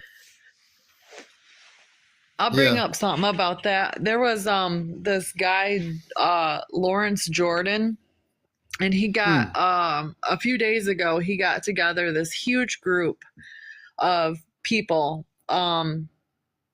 He did it with light workers, people that did light language, astral projectors, remote viewers, and I can't remember what else. And he was getting all the information he needed, and then they were going to do this big thing before the hurricane to help it die down. Mm-hmm. To try to, because my friend does past life regressions, and she said that if we get like a huge community of people trying to meditate, and we can actually prevent natural disasters. And that hurricane ended up dying down a lot. Yeah, so I don't know if that had anything to do with it, because they had a big group going on that night of the hurricane. And where is that coming from, James? So that's just a screenshot of it, but I have a video of it, and this thing is in motion. You see those lights, like how they're Yeah. in like a pattern? They're Yeah. moving in like a swirling motion. So I've never seen anything like it. And I don't believe it was a projection because there's no other light in the video. Oh, interesting. So are we looking at like one singular object or more than one? Yeah, one singular with it, and it looked like it had like 2 or 3 sections, like circular, like the metal was circulating. It's And wild. it looks like I'm gonna it post looks like it was a pretty big ship too. I mean, I don't know how big it was, but you can see it's circular and it has structures below it. Yep. A lot of structures actually. There was, and it was to bounce off what Ashley was saying. You know, we were praying, and I had people doing prayers all over, and I really do believe in that stuff. I mean, this storm was a Category 5, and it died down to a low Category 3. Yeah. Which was a huge, we're not going to make it go away, but to lessen the strength of it, I think is. Even though I was watching the weather guy, and he's like, "I've never seen anything like this." Wow. Crazy. Interesting photo. Yeah, I'll send up the video. I'll put up the video later tonight. Yeah, I'd like to look at the video too. I can't wait to see the video because you can see the movement of the structure. You can see a lot of detail in that too. There is detail in it. And it was local, right there in Tampa, above the, during the storm. And somebody in the comments, Green Valley, Texas. Hello, Texas. He says, "Buddy, show me your DE." Well, I don't know what a DE is. He doesn't want to see my DE. Oh, he's saying, Green Valley says, "Buddy, show me your DE Down the Rabbit Hole podcast," or whatever. I'm not sure. I'll post the video. Yeah. Yeah. I'll post it later tonight. I gotta edit the guy's name out of it. Yeah. Well, it's getting up to near 1 o'clock. We hit 111,000. Thank you, everybody, for that. Thank you for the gifts. And yeah, I'm like wide awake here, so I don't know how much longer I'll be on. But Ashley, you better keep your CIA friends away from the show. Okay, I promise. Oh, is that the Central Investigative Association of the Many Worlds of Light? Well, that's the CIA. That's not the CIA. That's the CIA. Yeah. Yeah. Now you have to watch out for the RIA, the Rabbit Investigative Association. Oh yeah, I was investigating Ashley earlier, making sure she wasn't a Men in Black. Yeah. Well, I want to thank everybody for being here. It's been a great show as always, and that you was folks awesome, have been great. Commander. Thank you. I needed some bright and something happy after the harrowing 24 hours I went through. And you know what? And the thing is, when people see me do these things and say, "Commander, you're doing too many, you're doing too many implant things on your show," I say to myself, "Am I doing too many implants, or I'm going with the flow of the or night? are you not doing enough?" Right. So I'm in a rock and a hard place. If I do too many, or people like wanting me to do different things. So I try to really do a bit of everything, and I'm learning how to balance it out a little bit, Well, it's new to the show. It's new to the show. It's new to the show, and it's attracting a lot of people that are coming in for the healings. They don't get what the show's about. Sure. And it's your show. You do what you want to do. You know what? It's your show. It took me a while to really realize that when I first started that it's my show, but it really is my show. And when I say it's my show, I say that without any ego, but it is my show. I am the host. It's just like the late night shows with Stephen Colbert. He's the head of his show. With the guy who's on ABC who does a comedy show. What's his name? The guy that's on ABC at night after the news. And then there's another guy. So they all have a show. And the thing is, it is my show. This is your late night show. Late night with Commander. And my show And is the real about deal. Because, about disclosure too. Yeah, the whole show is really about disclosure. When people tell me about being on a ship with positive space people, it's disclosure. When all these things happen. Now, tomorrow, Saturday night, is Astro Command Contact Night. That's usually when I can get April on here. We'll have her on with us, and I'm hoping she'll be able to make it. And she's got a lot of things going on, but if she can make it, we have her on, and we talk about there's some really important things, because she's been on the Astro ships almost every other night. She gets taken up. Sometimes she gets a break, but she's going all over the place, and she's coming back with real information, and she's learning things. And she and the group of us that are part of the group of 5, someday when all this is over with and the contact has happened, you'll be able to make a motion movie picture about what happened with what's happening with this show, what's happening with my friend April, which is real. Everything she's documented is real. And you'll be able to look back and say, wow, we were all here to see all this happen and actually unfold. And I think that's the most important thing the show does, is we're really getting to the point. This is going to be the place where, and I'm consistently saying this to be true, this is going to be where you're going to find out when contact's going to happen. Not on CBS News, not on NBC or BBC, but right here on Encounters. This is where it's going to be. We don't have fancy studios, no big microphones, no, whatever. It's not about the fanciness. It's about the information and the truth. That's right. And when we make the movie, George Clooney is playing Commander, and Jason Momoa is playing me. That probably would work too. Perfect. Yeah. All right, folks. As much as I want to stay on here, I need to take a break for the night. And good night, Ashley. You crazy. I want to thank everybody for guys. being here. And I also want to say I love you all, new and old people. We love you all, and that comes from the heart of the show. And thank you for being here, supporting it, gifting it. We'll be on tomorrow night at 11 for another edition of Encounters, a show that's out of this world. Take care, everybody. Have a good night. Yep, we're going to let you all down.